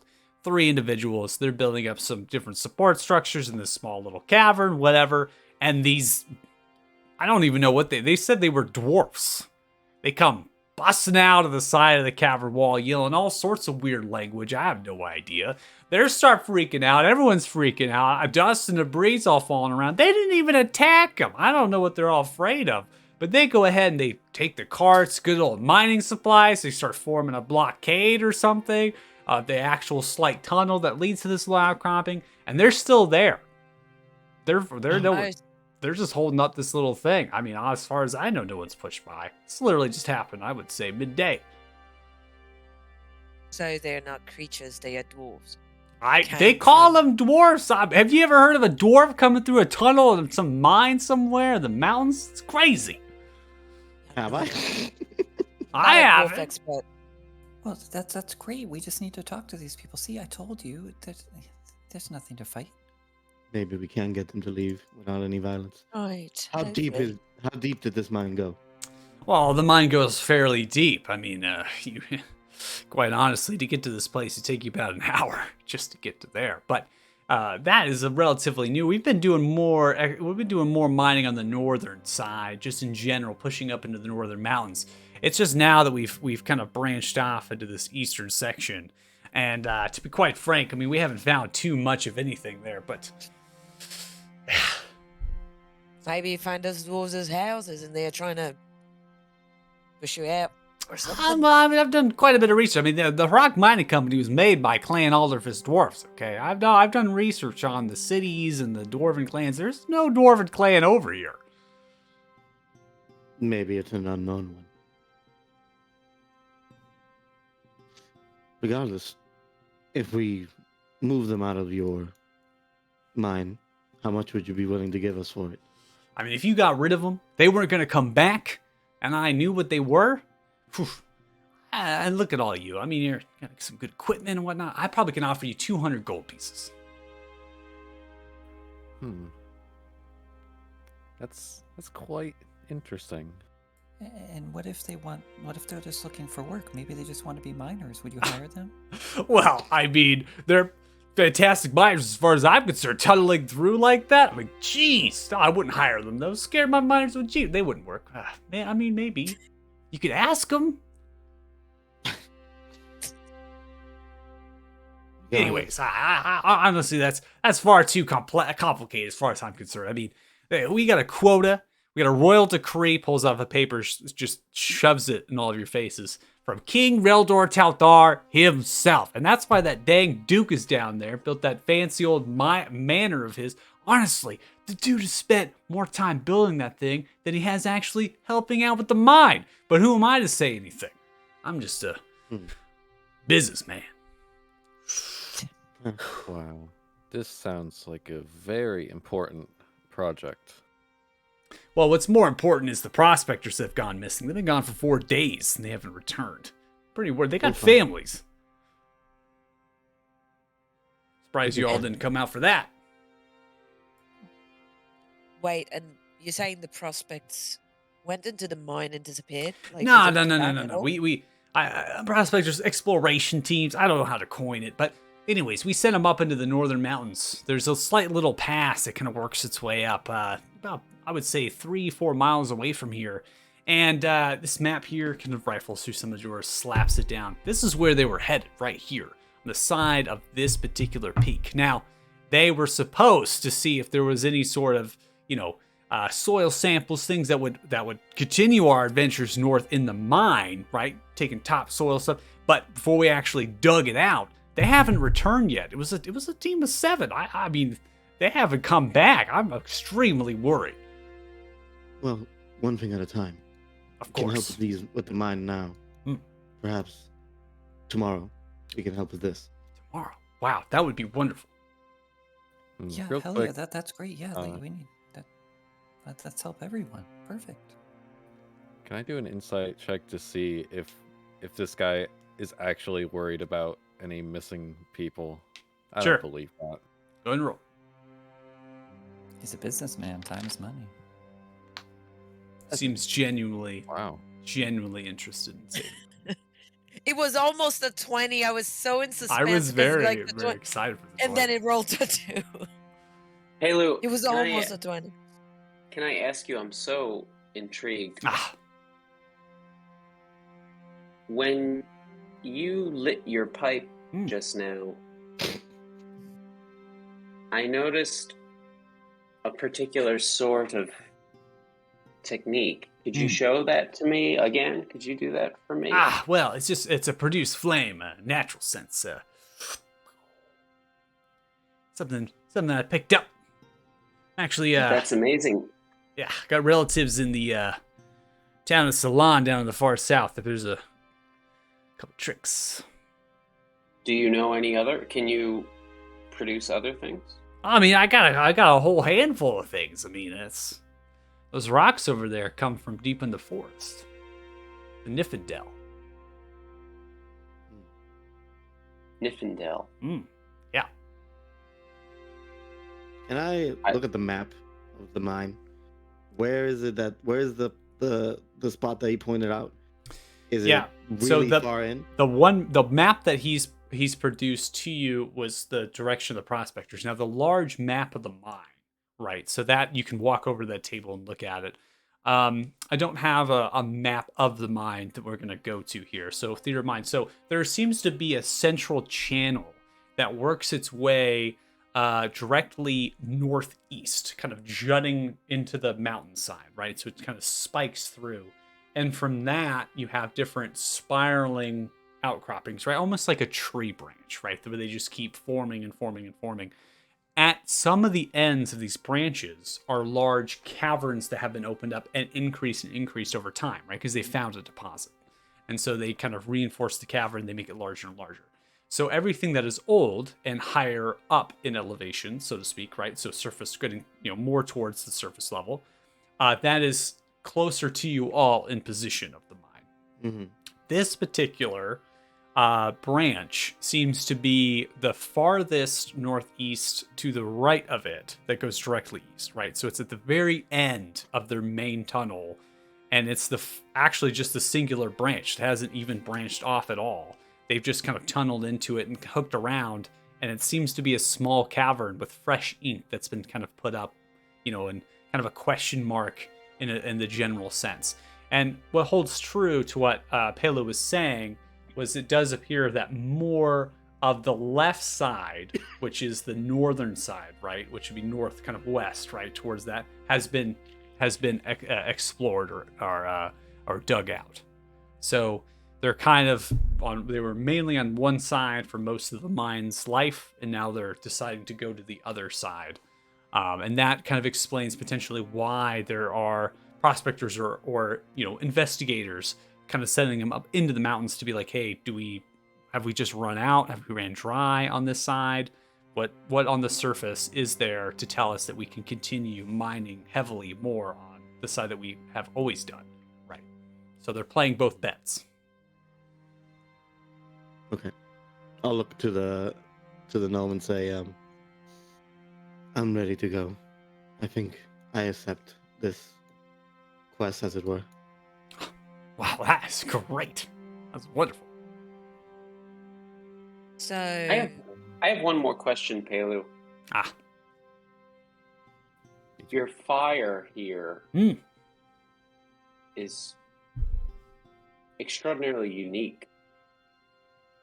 I don't think I've ever seen a fire burn like that.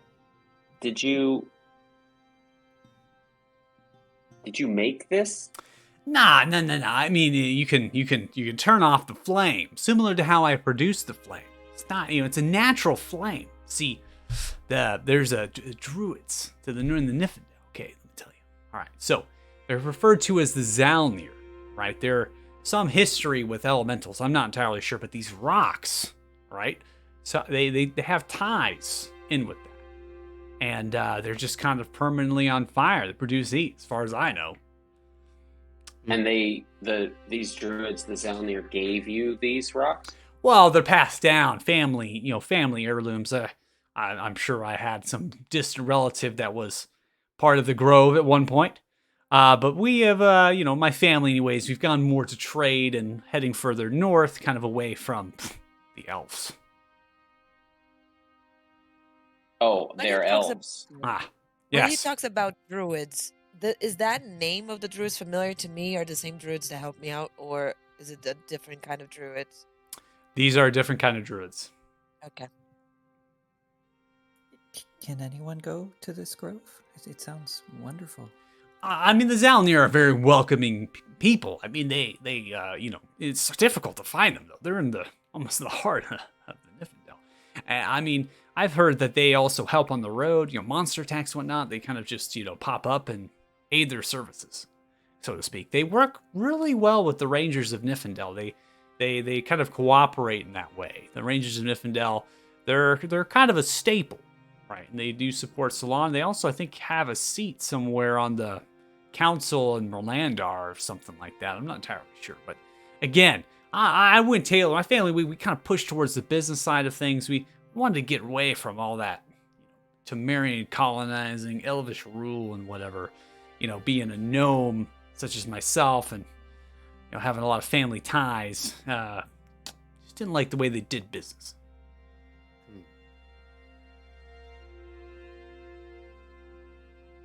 Well, Can I see are we the- ready?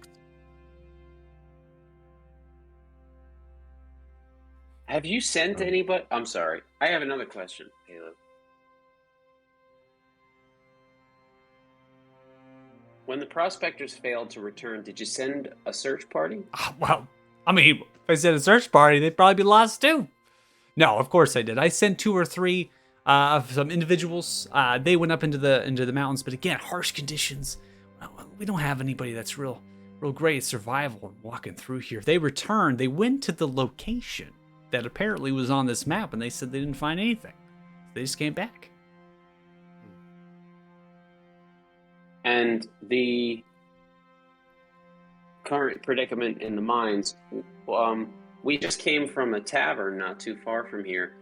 Is it possible that the guards we saw entering the tavern were the guards that are supposed to be on duty in the mine, and that there is now no one in the mine?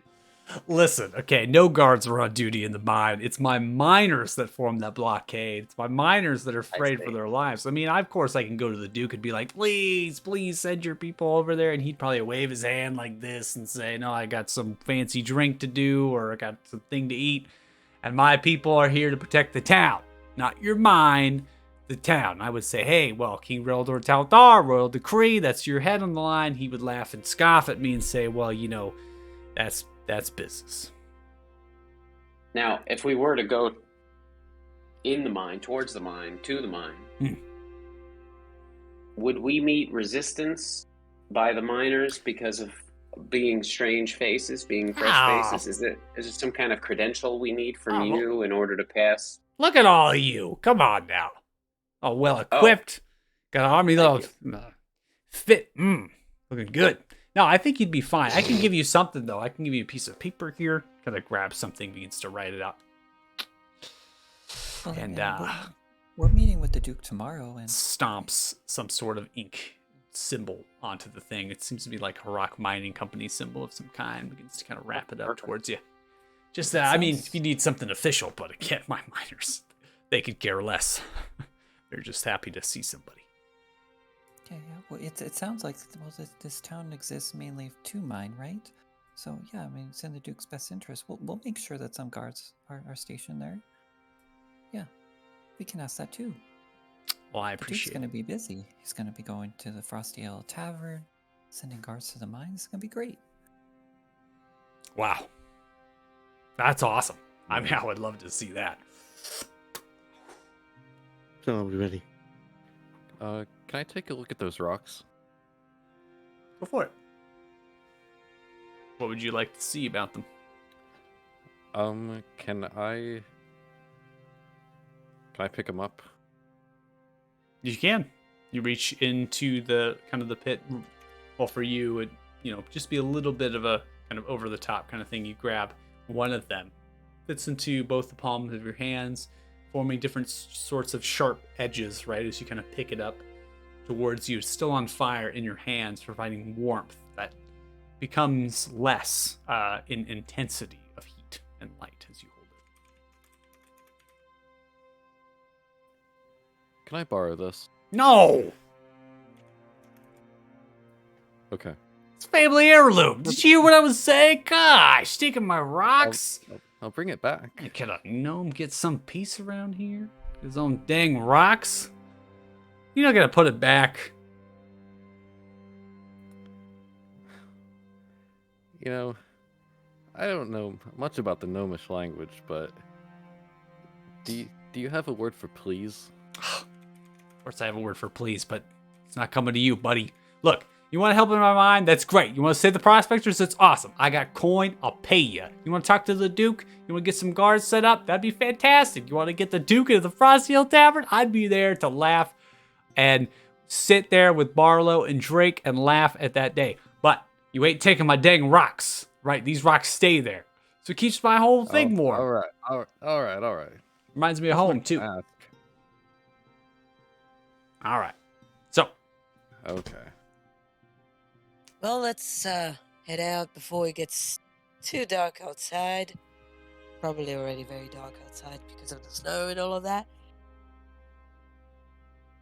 all right. Well, see you when I see you. In departing, I'd like to extend my hand to take Pelu's hand in mine to shake it. All right.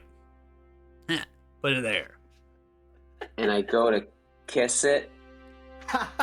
You don't need to do that with him. Whoa. Kind of raises the eyebrow. Is How you, this, how you doing?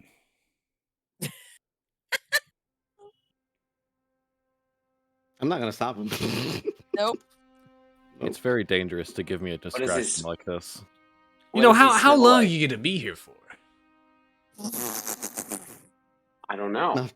Mafta, let's go. Yeah, that's he's just weird. And I'll just walk out. Well, I thought Does it smell good? I mean, I think it was great. Oh. Look, you Fantastic. stay a couple more days in the town. We're going to drink sometime. Jesus Christ. I would happily drink as much milk as you can stand. I'm just Well. pushing him out now at this I'll just point. grab him. All right, you Let's grab, go. you grab and push him out. All right. So, before we get into the mine, it is 6:07 p.m. PST. So we'll take our 10-minute break. Sounds like a good time. And we Yeah. will get into the mine, and we will see what happens. Yes. Let's go. Combat. So if you are watching, we'll be back about 6:18, 6:20-ish. And look forward to you returning to watch us. All right. Take care.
All right.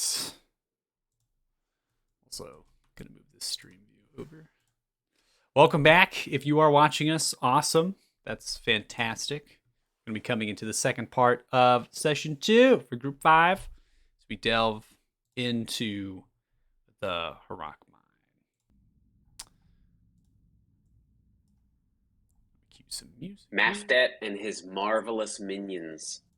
That's the. I like the alliteration, but Oh, do you? Yeah, but not enough to Mm. keep it. no, the love is not big enough. Don't want to be called a minion. Yeah. Okay.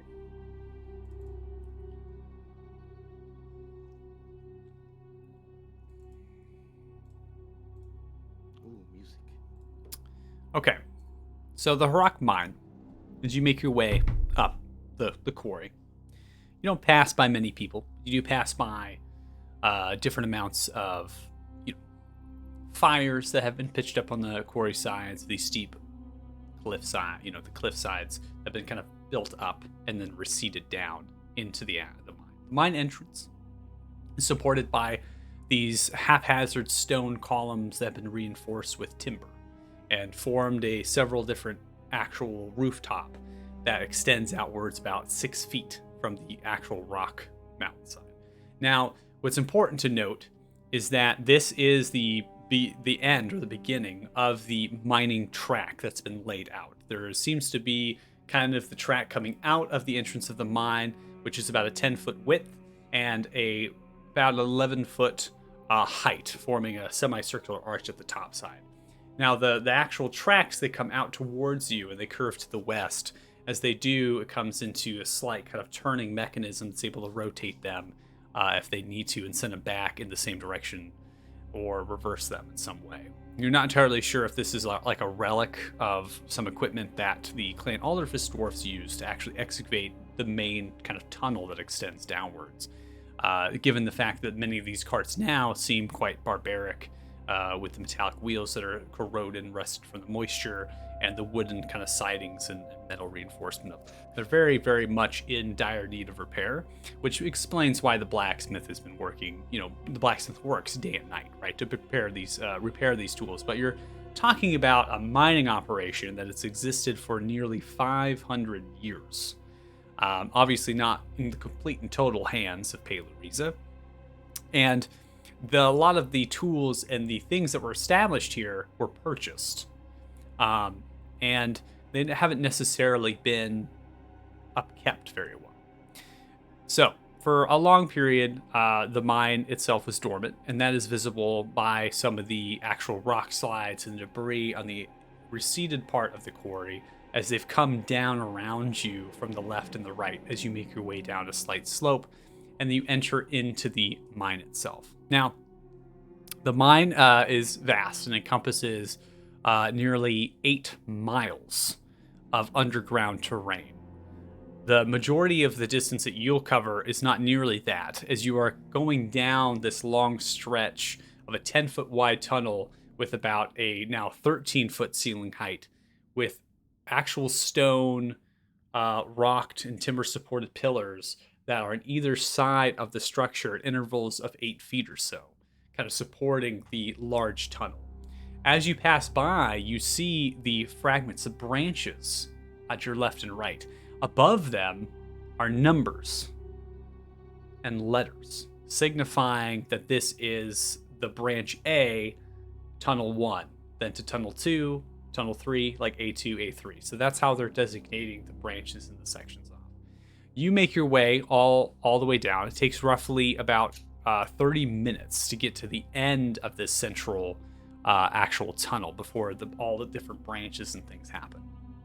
You feel as if after 30 minutes you've traversed quite at a quick pace, as many of these miners are looking upon you, some of which not fearful, but kind of clapping you on almost, being like, job, like coming down here, like, who are you? Really try to figure you all out.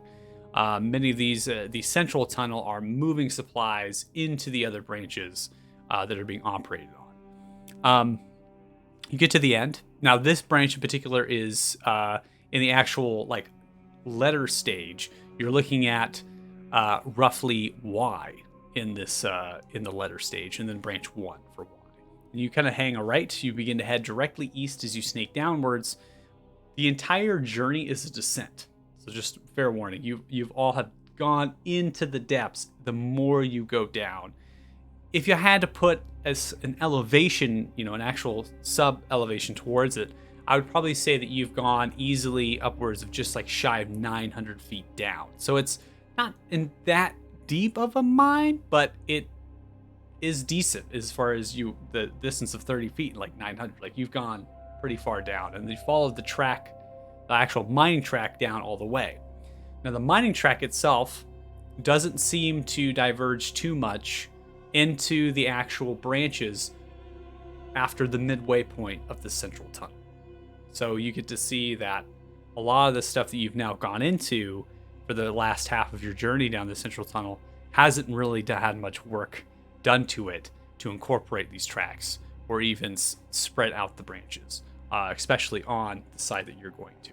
So you make your way into Y1, this extra tunnel. I think it closes in on you about 6 feet as far as the width, and a height just shy of 8 feet. There is a singular pillar alternating on either side every 12 feet. That's in similar building and construction to the ones of the central chamber. You make your way for about 15 minutes or so as you kind of descend down very steeply. You're kind of just doing a degrade of like 25 degrees or something crazy, right? You're just kind of like walking backwards. Almost, it feels like you have to pull your whole back up against, where you're walking as you're going down. And as soon as you come down and flat, about 20 or 30 feet, there's the blockade. Now there's carts and wagons that have been pitched up. Not wagons, but carts and tools and crates that have been pitched up and forming kind of a blockade of this 6-foot wide tunnel. As you stare off into the actual kind of front end, you see as the tunnel begins to kind of open up about, for those who have dark vision, 45 feet. So you get to see that it's beginning to open up into the actual cavern. And the tunnel goes from the 6 feet to upwards of 20 feet or so before the actual cavern. So they see you as you're walking down. There's about 4 or 5 individuals, 2 of which appear to be smaller stature, maybe halfling gnome. The rest are humans. There's one half orc. They're kind of just like holding the mining picks, shovels, different tools. They're just like kind of looking over right into the darkness. And as soon as you crunch down on the earth of this mine, they turn around, just kind of just stare at you. Not saying anything, slightly shaking, looking at all of you. Hold, we're here to help with the incursion by dwarves? Dwarves, if that's what you want to call them. One speaks. It's the halfling. The half-orc. Yes, I think the dwarves, they had white hair and gray skin. I don't know, they were the height of dwarves. They had weapons and armor. They were yelling at us in some deep guttural language. We feared for our lives. Which way are they? They're just down there. The cavern 60 feet, 45 feet it opens up, and then the cavern's 60 feet down there. I'll turn to my group and say, have any of you ever heard of dwarves like that? The player knows what it is. Would any of us... That's what I'm trying to do. Yeah. Yeah. Would any of us have heard of those kind of dwarves? At all? Roll either No. a history check or a nature check. Oh, They're okay. both the They're same both modifier. bad. So I'm gonna Exact- do history. Why not? Whichever one I'm you're gonna do you might be history. proficient with one or the other, right? Nope. Yeah. Not in this case. 17. 17. Yay! 7. So Zephyr, where you come from, this doesn't Nope. ring a bell at all. And you're trying to trace back through maybe some studies, right? And it's just not coming to you. Hell yeah, you're going back into the history now. Mountain folk, this is not uncommon. Potentially dwarfs in these mountains that you come from, the high mountain. Right? You're kind of going through your mind here, And you realize that through the stories and tales of your people, that there are dwarfs that never see the light of day. Okay. So that's the extent of what I know. That's the extent of a 17. Okay. Okay. I have heard some legends from my tribe of dwarves that don't really come towards the surface. They live deep, deep underground. They might be these. Especially if they So- have white skin and white hair and dark skin. So do you think my theory was kind of right? Like that maybe they mined into their homes or something? It's possible. Amos, do you have a way of speaking to people even if they don't understand you? Well, what's more universal than a smile? I'll say that might be true, but I meant magically or some Oh, way. no, I don't know Dwarvish. I'm sorry. I don't know if that's what they speak, but it sounds like something like that, right? Well, I guess the best thing we could do is try to not appear threatening. Well, they didn't attack, so I'm sure we can kind of at least see what they're doing. Maybe they're injured, right? Like maybe they were looking for supplies. Maybe they're hungry. I'll turn back to the miners. Did any of them hurt you? No, wait. Looks left, looks right. Where's Randall? Oh, Randall's not here. Who's Randall? He's another one in the cavern. What happened? Did they take him? Yeah, maybe he's hurt. Maybe he's hurt. Looks over the carts looking down the tunnel. Okay, well, we'll go check it out if he's missing. Oh. We shouldn't waste time, right? Yes. Uh, Let's keep What going. does he look like? He is a human. He's, I think, 5'2". He's very short. Quite older. I think he's right around 6 years old. Slow. Probably didn't make it out in time. Gosh, he could be dead. Oh, God. No. We'll make sure. by any chance, did any of us pass someone who looks like that on our way in? Like he ran out and I don't know. Go ahead and roll in a flat intelligence check. I just realized we lost the only intelligence-based person in the party. Yes. See? You do not recall anybody that matches this description. The description is quite vague, but given going through the central tunnel and seeing these miners up close, this is a particularly short human, and you did not remember seeing a particularly short human. Well, would someone like to be bonded? It sounds like we might be trying to communicate. I'm happy to share a bond with someone. Would that be better if you do it on someone who's not, say, very strong constitutionally? Well, how about we see who needs it when we get there? Oh, well, I mean, Maybe. it lasts for a while, so I'm more than willing to share anything with okay, you. wonderful, Cora. Yeah, just hold on.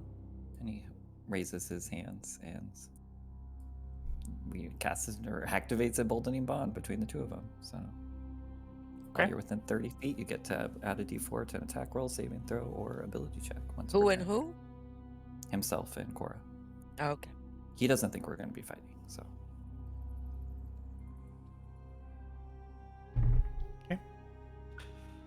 All right, let's make our way down.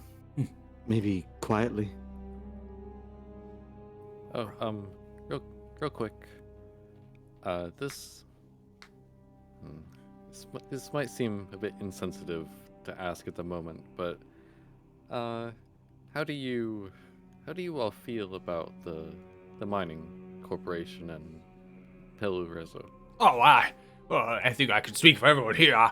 Fellow Reza does as well. I mean, under the harsh conditions and things, and I think we get paid decently. I mean, obviously, town and things. This doesn't seem like the right time. Goes and grabs some carts, begins to crates, shoves them out of the way. Clear the way for you. Beginning to move all the stuff out of the way. Fair enough. I think that might be a question for us if we meet those dwarves and they really just stumbled upon their homes. Like, how are we going to approach that? You know? Well, since none of us can speak their language, presumably, we might want to just approach non-threatening, hands up, and try to communicate non-verbally. Would we like to approach stealthily? Okay. Go ahead and roll stealth checks. Well, I mean, my light is Oh, pretty and, bright, but yeah, I guess we can try and be quiet. Yeah, just to not make sound. Man, I'm they also- rolling like poop. They That's a also failure. might not like us, like bright lights if they never go up to the surface. True. Wow. Nice. I love it. Why do we need a +6 to stealth? As you If we roll a 11. move further through the tunnel, 45 feet begins to open up 20 feet. As you see, looking left and looking right, the cavern beginning to open. Amos, I went ahead and pulled out your light spell is still on. So Yeah, he would have recast Okay. it. Yeah. just want to make sure. So I went ahead and kept the torch on, which is the same amount of light that's given to you, I believe, from the light spell. Mhm. You're kind of getting yourself into position as you're now coming into the opening of the cavern. You see the cavern itself has a higher ceiling height, as it seems to have like a 20-foot domed ceiling, and it has stalagmites and different structures, suggesting that this was a natural cavern that they worked themselves into. Now, the actual rock wall, different rock cobbled stuff has been bricked together to support the structure more firmly than the rest of the supports you've seen in the tunnels. You notice that there's carts, different tools that have been put here and laid out, abandoned by the miners that were in here. You're also noticing debris and different stuff that has been scattered about, and boot prints and the actual dirt. This black soot, suggesting that there has been some commotion or struggle. I want everyone to roll perception checks. Should we call out to them? No, no. Let's see what this is about first. Man, I have not rolled above an 11 today. So, Cora and Moftet, you both hear sounds of jangling and shifting. You're not entirely sure positioning in the particular cavern, but it definitely seems to be from multiple points. I'm going to go and unpause it.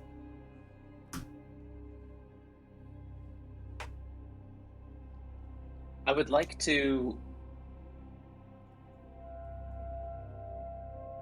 dash straight into the cavern and use my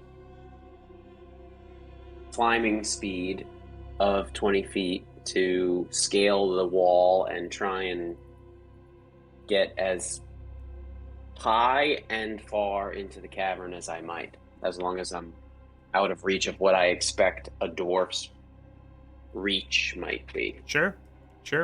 I like it. So, this is the closest pillar that you can see is going to be this one.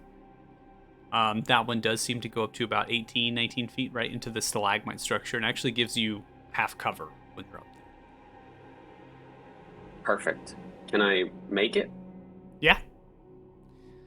We're not in initiative right now.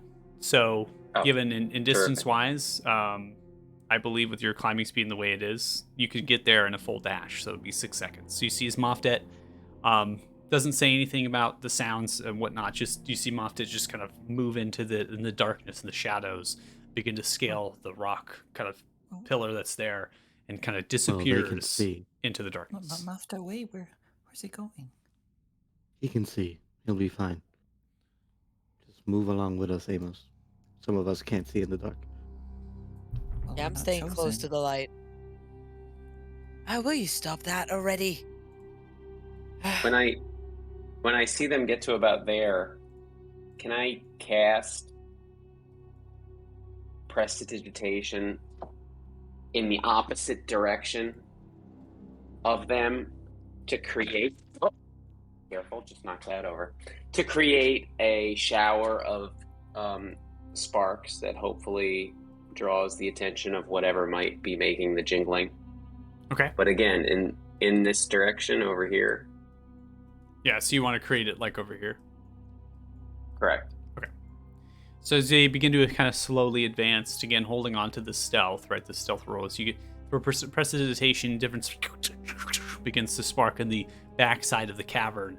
Particularly this cart, you hear shifting and kind of like a push into the cart. The wheels kind of slightly turn towards the rest of the party. Now, coming into the cavern, you do see that this tunnel in has happened about 5 feet in height. It kind of throws itself outwards. Different rock and different things is everywhere. This tunnel is circular in nature and appears to be haphazardly mined outwards. That lip is just kind of a slight kind of overhang, right? So a kind of a 2 foot, 2.5 foot into the actual tunnel itself. So it wasn't like a perfect, same elevation that they mined out to.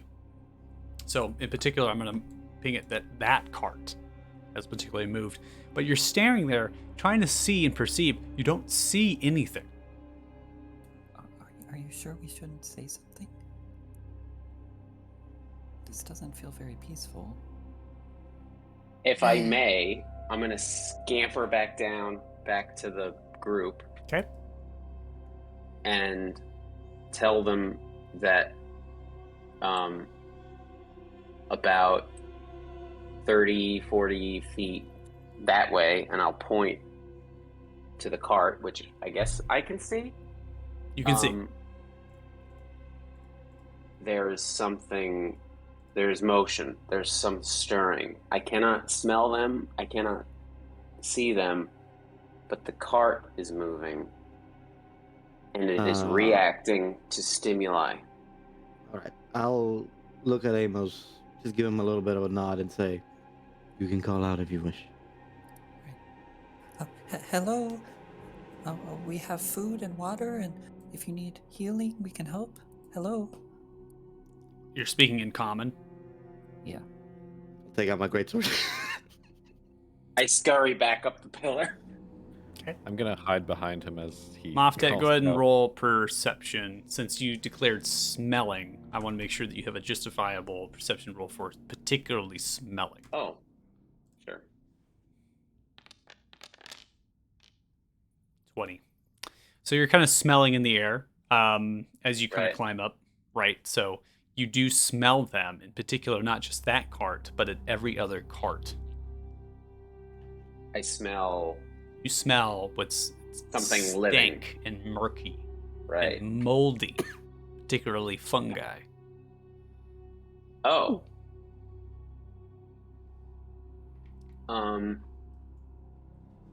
Do I... Where's the measurement tool here? Is that too far to whisper? 10 feet? I mean, you're above them. You could probably whisper down to them. It's fine. I try to whisper, try stage whisper here. I think there's one at each cart, and there's one. I guess I can't point because you can't see me pointing, but there's one 30 feet ahead of you. There's one 30 feet to your left, and another one 30 feet to your On what? 10 o'clock carts. And I smell that smell at each cart. I'll move forward over here. I'll move over here and just stand equidistant from the carts.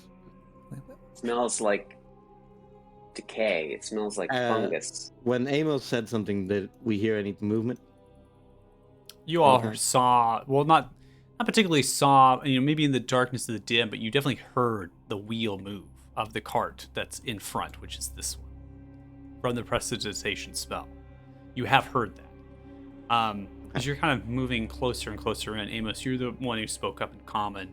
You hear a noise, kind of a voice in this guttural language begins to transition itself to Dwarvish, which none of you speak. It comes from behind this cart.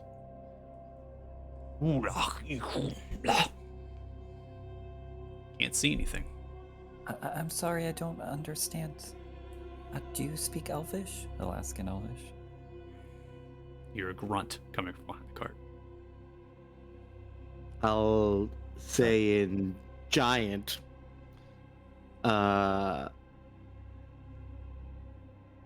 We mean no harm. Do you understand me? May I suggest that that doesn't sound like the language of a people who like either elves or giants? You hear That the big- ones behind the cart begin to speak outwards loudly. You hear voices coming from this one and this one saying the same thing back to the main cart that's talking. Yes, we're friends. Hello. Does it sound angry? What does it sound like? Does it sound like get the fuck out of here? Who are you? You know, what's the general vibe of the voices that I'm hearing? As you Vibe see, check. revealing Yeah, I want a themselves vibe check. from the main cart as well as the side cart in the distance, two at each cart. These armored with heavy armor and shields, wielding war hammers, are behind the carts. They have this closed fist upon the shields, raising them upwards. These are indeed dwarf-sized figures with gray hair and white eyes, with pale gray flesh. They're speaking this language. It's changed from Dwarvish to something else not too familiar with. There appears to be communicating with themselves. And becoming invisible, it's almost like they just appeared from thin air. Just kind of into existence. They kind of motion, shake their heads. Taking their shields, they raise them up.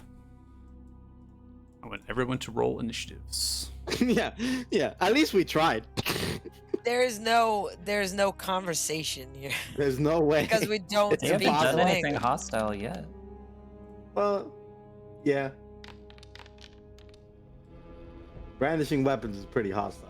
We'll say that. You're brandishing a weapon. For self-defense. I'm not brandishing a weapon. You're brandishing. I You are a forgot weapon. how we do initiative. My Sorry. body is a weapon. You I can forgot. the Token HUD UI. You can click found it. utility, and you should see roll initiative. Utility. Yeah, that's where I was trying to figure it out. Nice. 2 not I love ones. it. Hell yeah, with 2 those not ones. ones, Ilya. Coming up. Well, at least you got them out now. All right, we're gonna go ahead and begin combat with one on the left side, the west of the cart. Charges forward, moving 25 feet, holds the shield upwards, raising it outwards like this, and hiding kind of behind it. Appears to be taking what you imagine to be like the dodge action. It's gonna end its turn. Mafta, it's your turn. I'm gonna target him. Okay. And I'm gonna cast Guiding Bolt. Okay. Oh my god. Okay. I need you to roll it again, as you actually have disadvantage.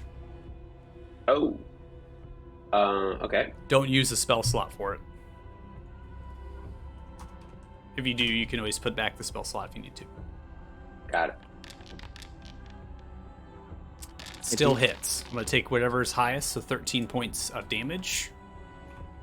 You see as this target is hit by the radiant damage, it begins to kind of slightly glow from the blow. As holding it kind of clips through the shield into the shoulder. Kind of groans as it begins to come alight. You see as the creature is fearful of it, kind of blinded by it almost, begins to be somewhat in a daze.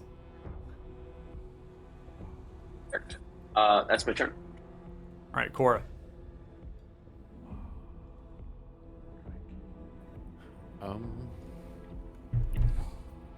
Can I, as my action, I'm pretty sure I have a hooded lantern. Can I like light a lantern at its full brightness? Yeah, so I'm going to go ahead and put the light on you as well, so you hold the hood and lantern and taking it to light. I'm going to have that be a free action, that's fine. I think I'm then going to hide behind. I'll move first, and then I'll hide behind something that's not going to move the next turn. Okay. Are you suggesting I'm going to stay up in that perch for the whole combat? Well, you do have full cover with your size being behind this pillar. You're damn right I'm going to Is stay there in a- the perch. Without you, Maftet. Oh, is this a? Yeah, for Cora. Cora has full cover. You, Maftet, have half cover up there. Oh. Sorry, is there something under? I thought you said that was a column. Yeah, that's what I'm saying. You, Cora, have full cover when you're behind that column with anything that's front facing. Does that Oh, make sense? I thought you were saying behind him. Yeah. So Sorry, so your position right now. So, your position would suggest that you, if anything went at you, let's see if I can get my pen tool out. So like right here, right? So if anything was facing that way, you would be in full cover.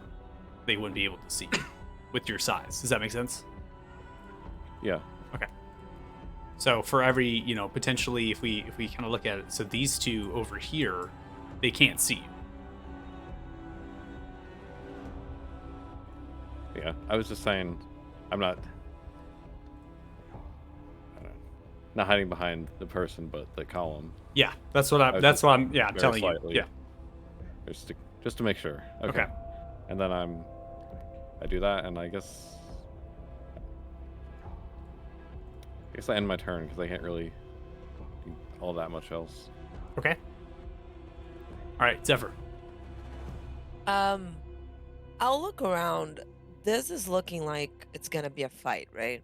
It's there's no parlaying because we don't speak the same language. They came to us in a defensive stance, then Maftet just guiding bolt them. You don't need to insight that they were communicating Yeah. and then raising their weapons and charging. Yeah. Okay, perfect. This is what I wanted to know because he wouldn't attack. Yeah. Unless, yeah. So I'm gonna move here and same primordial. Sorry, mate, and just give him an attack with my rapier. Okay. So that's going to be a flat normal roll because he is Yep. a lit right now by the guiding bolt. Oh, right. Okay. Yeah. Oops, I forgot to target. But I'm trying to do non-lethal, just so you know. Oh, you're doing it on lethal? Yep. Okay. I don't want to kill those guys. Not yet. Smack him on the butt end with the rapier. Ah! Oh my god. Yeah, I can't. Why can't I target him? Hover over You and have to press click the T. target. Oh, the target. But Yep. I think you have a. Yeah, I didn't have it. Yeah, I'll get to it. I'll remember. You're fine. Ugh, man, I've been Love it. rolling like poop. As you go in to strike with a rapier, raises shield, kind of bashing it out of the way. Again, a glowing, but took the dodge to kind of nullify any sort of advantage that you had. That's I'm not gonna action surge. No. That's it. That's it. Okay. For me. This one charges forward, moving 25 feet over to you, Amos. Takes the hammer and goes in for a swing towards you. Can't we talk about this? Excuse me, they're war picks, not war hammers. I just 15 is going to hit, does 10 points of piercing damage. Strikes into your shoulder. A large bash. It's going to be the end of its turn. Come to this one at the corner. This one is going to take a full dash as it's headed for the tunnel. Elliot, it's your turn. Oh, incredible. Move here. Target this guy.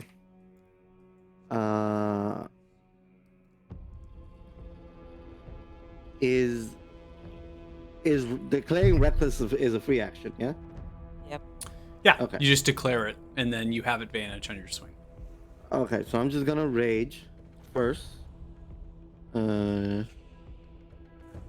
Ability, and then put the thing, and then I'm going to do a reckless attack, which I guess is just advantage all the time. I don't know how if that one would have been in effect too, but I guess we'll just roll twice. Okay, so You just hold down Alt when you click. Yeah, and then I do have a reckless attack that has an effect that's toggleable as well, so we can do that Okay. at the end of the session. Yeah. All right. Great sword. 18 is going to 18 hit. You do 15 points 15 of points of slashing damage. damage as you strike Oof. the side, coming across the shoulder, slicing in after the strike with the war pick, open with the shield, come across the center chest. You come across this chain mail that's upon this gray dwarf. You slice the chest open, begins to bleed, begins to yell out, "Rah!" Yeah, I only have one attack. So that is it. Okay. Stay here in front of Amos. All right, Amos, it's your turn. Well, he will. Unfortunately, I mean, he's near death, so he'll raise his hands up. I'm sorry. And he will Sacred Flame this creature. Oh. All right, Sacred Flame. Coming in. They fail with the 3. Do 1 point of radiant damage. As You you see, tickle. as you see the kind of the creep up. Sacred Flame. It kind of shakes his head left and right, begins to sway back and forth. This creature is near death. And he will move back there. Okay. Is that on your turn? Yeah. Okay. Come to the 2 over here. I'm going to see if you can actually... I don't believe you can see that, Helia. As these No. bolts come at you from the cart. They're crossbows being fired. 10 is going to be missed. Kind of lands as it flies through the darkness towards you. The next one comes out. That is going to hit with a critical. That is 17 points of damage with the critical bolt, landing into your backside. Large, kind of near your left shoulder blade. You hear yelling coming from the cart. As they're yelling out towards you. This one is going to move to the left of its friend, facing towards you, Zephyr. As it is, it's Ooh. going to attempt to grapple you. Holy Sure. shit. Please make an opposing athletics or acrobatics check. Definitely. Please do acrobatics. Definitely acrobatic. Holy fuck. Holy 14. shit! I haven't rolled above an 11 today. You are grappled. Change your dice. Amazing. As he grabs onto your kind of arm, holding you down, looks towards his friend. It's going to be the end of its turn. Come to the top of round 2. Zephyr, as you're being held, this one comes in with a war pick strike towards your chest. That's going to be a critical hit. 12 Holy points of fuck. piercing damage as it strikes against your center chest as your arm's being held back. That's going to be the Sure. end of its turn. Moftet, you're up. I have a question about the guiding bolt from the previous round. Had that not bestowed advantage for Zephyr's attack? It would have, but the creature had taken the dodge. So for Yeah. its Oh, turn, it it was- I had see. anything They had canceled. disadvantage against it. You did alight it, which distracted and dazed the creature for a brief moment. But it's not after that was taken and swung. It made it the normal kind of attack. And I do want to clarify that this type of light was not the type that would make them, sensitive, right? There's a particular type of light that Right. they are. Sunlight. Yes, correct. Real sunlight. Real sunlight. Yep. Which I don't think any of I us don't have have. in a block. Way too high level. of a spell. So I see I see this one running for what I imagine is reinforcements. So I'm going to cast Sleep. Ooh. Okay. It will roll damage, but that's fine. You can just throw it down. I'll put the damage back on. We just get to see how much. Ooh, probably not. I don't know. All right, so as you cast Sleep and you throw it out there, you see kind of begins to slide back and forth, and he falls unconscious. Oh, great. That was a good move. Sleep is such a good spell at low levels. It is. And then that's my turn. Okay. Because you know what? As a bonus action, is the whatchamacallit, the font, the Is the font of is converting sorcery points into spell slots a bonus action? I think. Are you so you want to convert? Honestly, I don't know that. I have to look that I think up. it is a bonus action. I think it's a It is a bonus bonus action if I remember. Anything to do with like meta magic. As a it's bonus usually- action on your turn. Yeah. So I'm gonna spend bolt. How many do I have?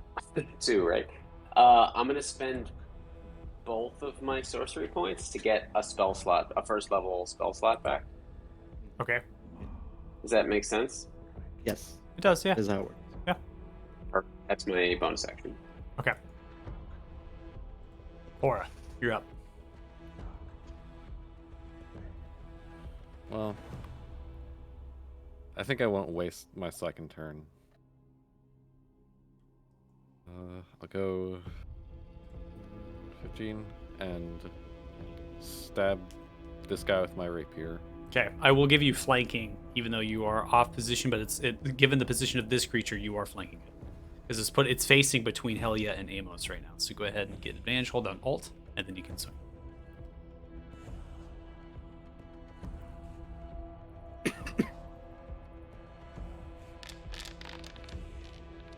Ooh, 25 roll. hits. You 8 points of piercing damage.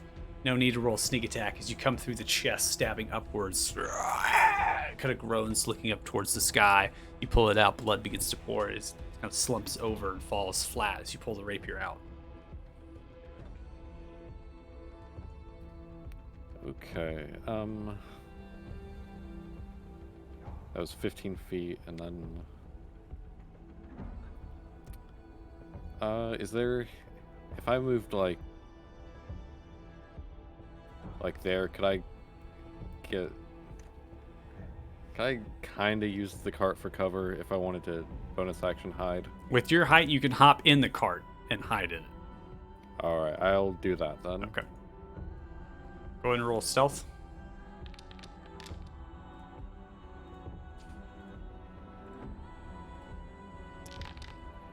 Okay. All right, we're going to come to Zephyr. Yeah. Zephyr, bonus you action, are second grappled. wind. All right, Bonus action, second wind. roll it out. So... Oh, nice. Finally. Roll Nice. out. Yes. Okay. I'm grappled. You are. Question. Correct. What's What up? would happen if I were to levitate? So a levitate wouldn't break the grapple. You would still be held in that position. Okay. That just allows you to move up.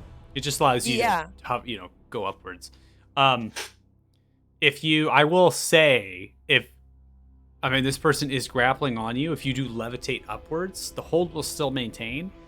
I'll let you roll an acrobatics, will be more favorable to you. I'll let you roll an acrobatics, and if you succeed against its its athletics check, I will allow you to pull it upwards, as in dangling on you. Okay. Or you can break the grapple, your choice. Yeah, but break the grapple would be an action, right? And I can still Correct. attack. It would be with disadvantage. Yes. So, well, no. Grappling does not actually give you restraints. Yeah, no. So if you're Restraint? restrained, it's disadvantage. But this is just a grapple. You have normal attack. Okay. I'm just gonna try to stab them then. Okay. This guy is badly. This guy's worse, right? For yes. where? Yeah, the guy I'm bolt gonna has try hit. him. Yeah, I'm gonna try him. Because let's take him down. But this time I'm not doing non-lethal because I'm pissed off. So, fuck them. Holy shit! I hit. Makes you hits. Thank God. You do 9 points of damage. You do Yeah. non-lethal. You just kind of No, shake I your don't do head. non-lethal. No. Wait. I gave up on non-lethal. That's what I said. I I said, said you just fuck shake. them. You shake your Oh, head. okay. Just Don't come with do, the you don't rapier. do. Go right into the shoulder, kind of straight through from the one that just smacked you with a critical. Kind of groans outwards as he's yelling up into the air. Still alive. Still alive? Extra. Action surge. Action surge. All right. Pissed off now. So mean. Going for another strike. Ooh, 18 18? hits. Oh, great. Oh, same 9 damage. points of Great. piercing That's- damage. Hey, As you come through the chest, you pull it outwards. Kind of groans and slumps just a little bit. You take the advantage. It comes straight through. Its quadricep kind of twisting as you pull out, hitting some artery. Begins to pass out and falls over. Yeah. And then I'll just squirm on this guy's arms and like put my rapier like menacing to his throat and say, "You're next." Just like trying to intimidate him. Okay. That's all I can do. All right. We come to you, Helia. we're gonna see that my friend is being grappled, and I'm going to try and tackle this guy out of basically tackle him, try to get him to let go of. So you can go for a shove attack, and that will Yeah. break the grapple by default if you force him to go prone. So you can do that without even, I think, a check at all, if I remember correctly. It's just you just have to hit them with the attack. Let me make sure though. I don't think that you targeted the uninjured one though with your past attack, Zephyr, because it's Okay, I so did. No, So it you was- will. it was So this and one. so it says use the attack action. You make a special melee attack to shove a creature. So you do. It's just like a grapple. So you will make an athletics check, and that will contest against you. However, they are grappling, which means they have disadvantage on the check because they're holding on, Love it. concentrating on. So they'll get a disadvantage on their athletics. So go ahead and roll athletics for me. And I have advantage on these. You do. So hold on, hold. Because I'm raging. Yeah, because you're raging. 22. Oof, just fucking shoulder tackle. All this right, mother- so you are no longer grappled, and this creature is now Yay. prone. Love Thank it. you. As soon as you charge I will forward, just- running up, kind of shoulder check them, kind of fall backwards on their back, Rawr! Kind of yelling up, squirming like a turtle. Yeah, and I'll move here in front of him and just menacingly stand over him. And that's my turn. Okay. Amos. all right. Well, his companions are doing great, so he will retreat behind this pillar, pulling out some herbs and applying them to himself. Okay. It's fine. Everyone's doing great. And he's just going to use charge of his healer's kit. I don't know who this is. And heal 8 points. Nice. You want to tack that on? What a good feature. All right. So as you see, these ones behind the actual cart, they're kind of scanning, looking. As they do, they take disadvantage to fire up at you, Mofdet, in the actual pillar and the stalagmites. These 2 bolts fire off towards you with disadvantage. First one hits with a 19. That does 7 points of piercing damage. It's going to be the end of its turn. We come to the second one. This one's going to fire off with disadvantage as well. That's going to be a nat 1. Yay. And I can you tell hear you, some that was almost a commotion big guy. happening, but you're not entirely sure what is going on. As you kind of stare off after getting hit by the one, kind of look down. So Mofdet, with your dark vision, you're able to see that it's jammed. There's some reloading mechanism. The crossbow's kind of being jerry-rigged. Not sure if they're going to be able to put a bolt in it. It's going to be the end of its turn. Come to the one that is prone. This one is going to half of its movement speed to stand up. As it does, kind of faces forward, raising its shield, and takes the dodge action. Mofdet, it's your turn. I would like to.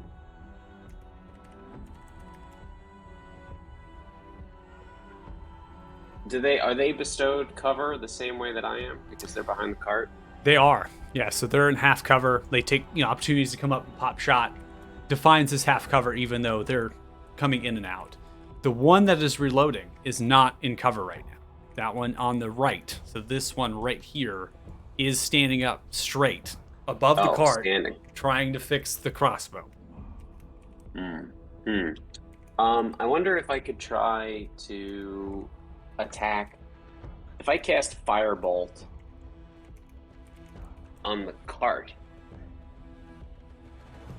do you think I could get it to ignite? Do you think Mofdet thinks?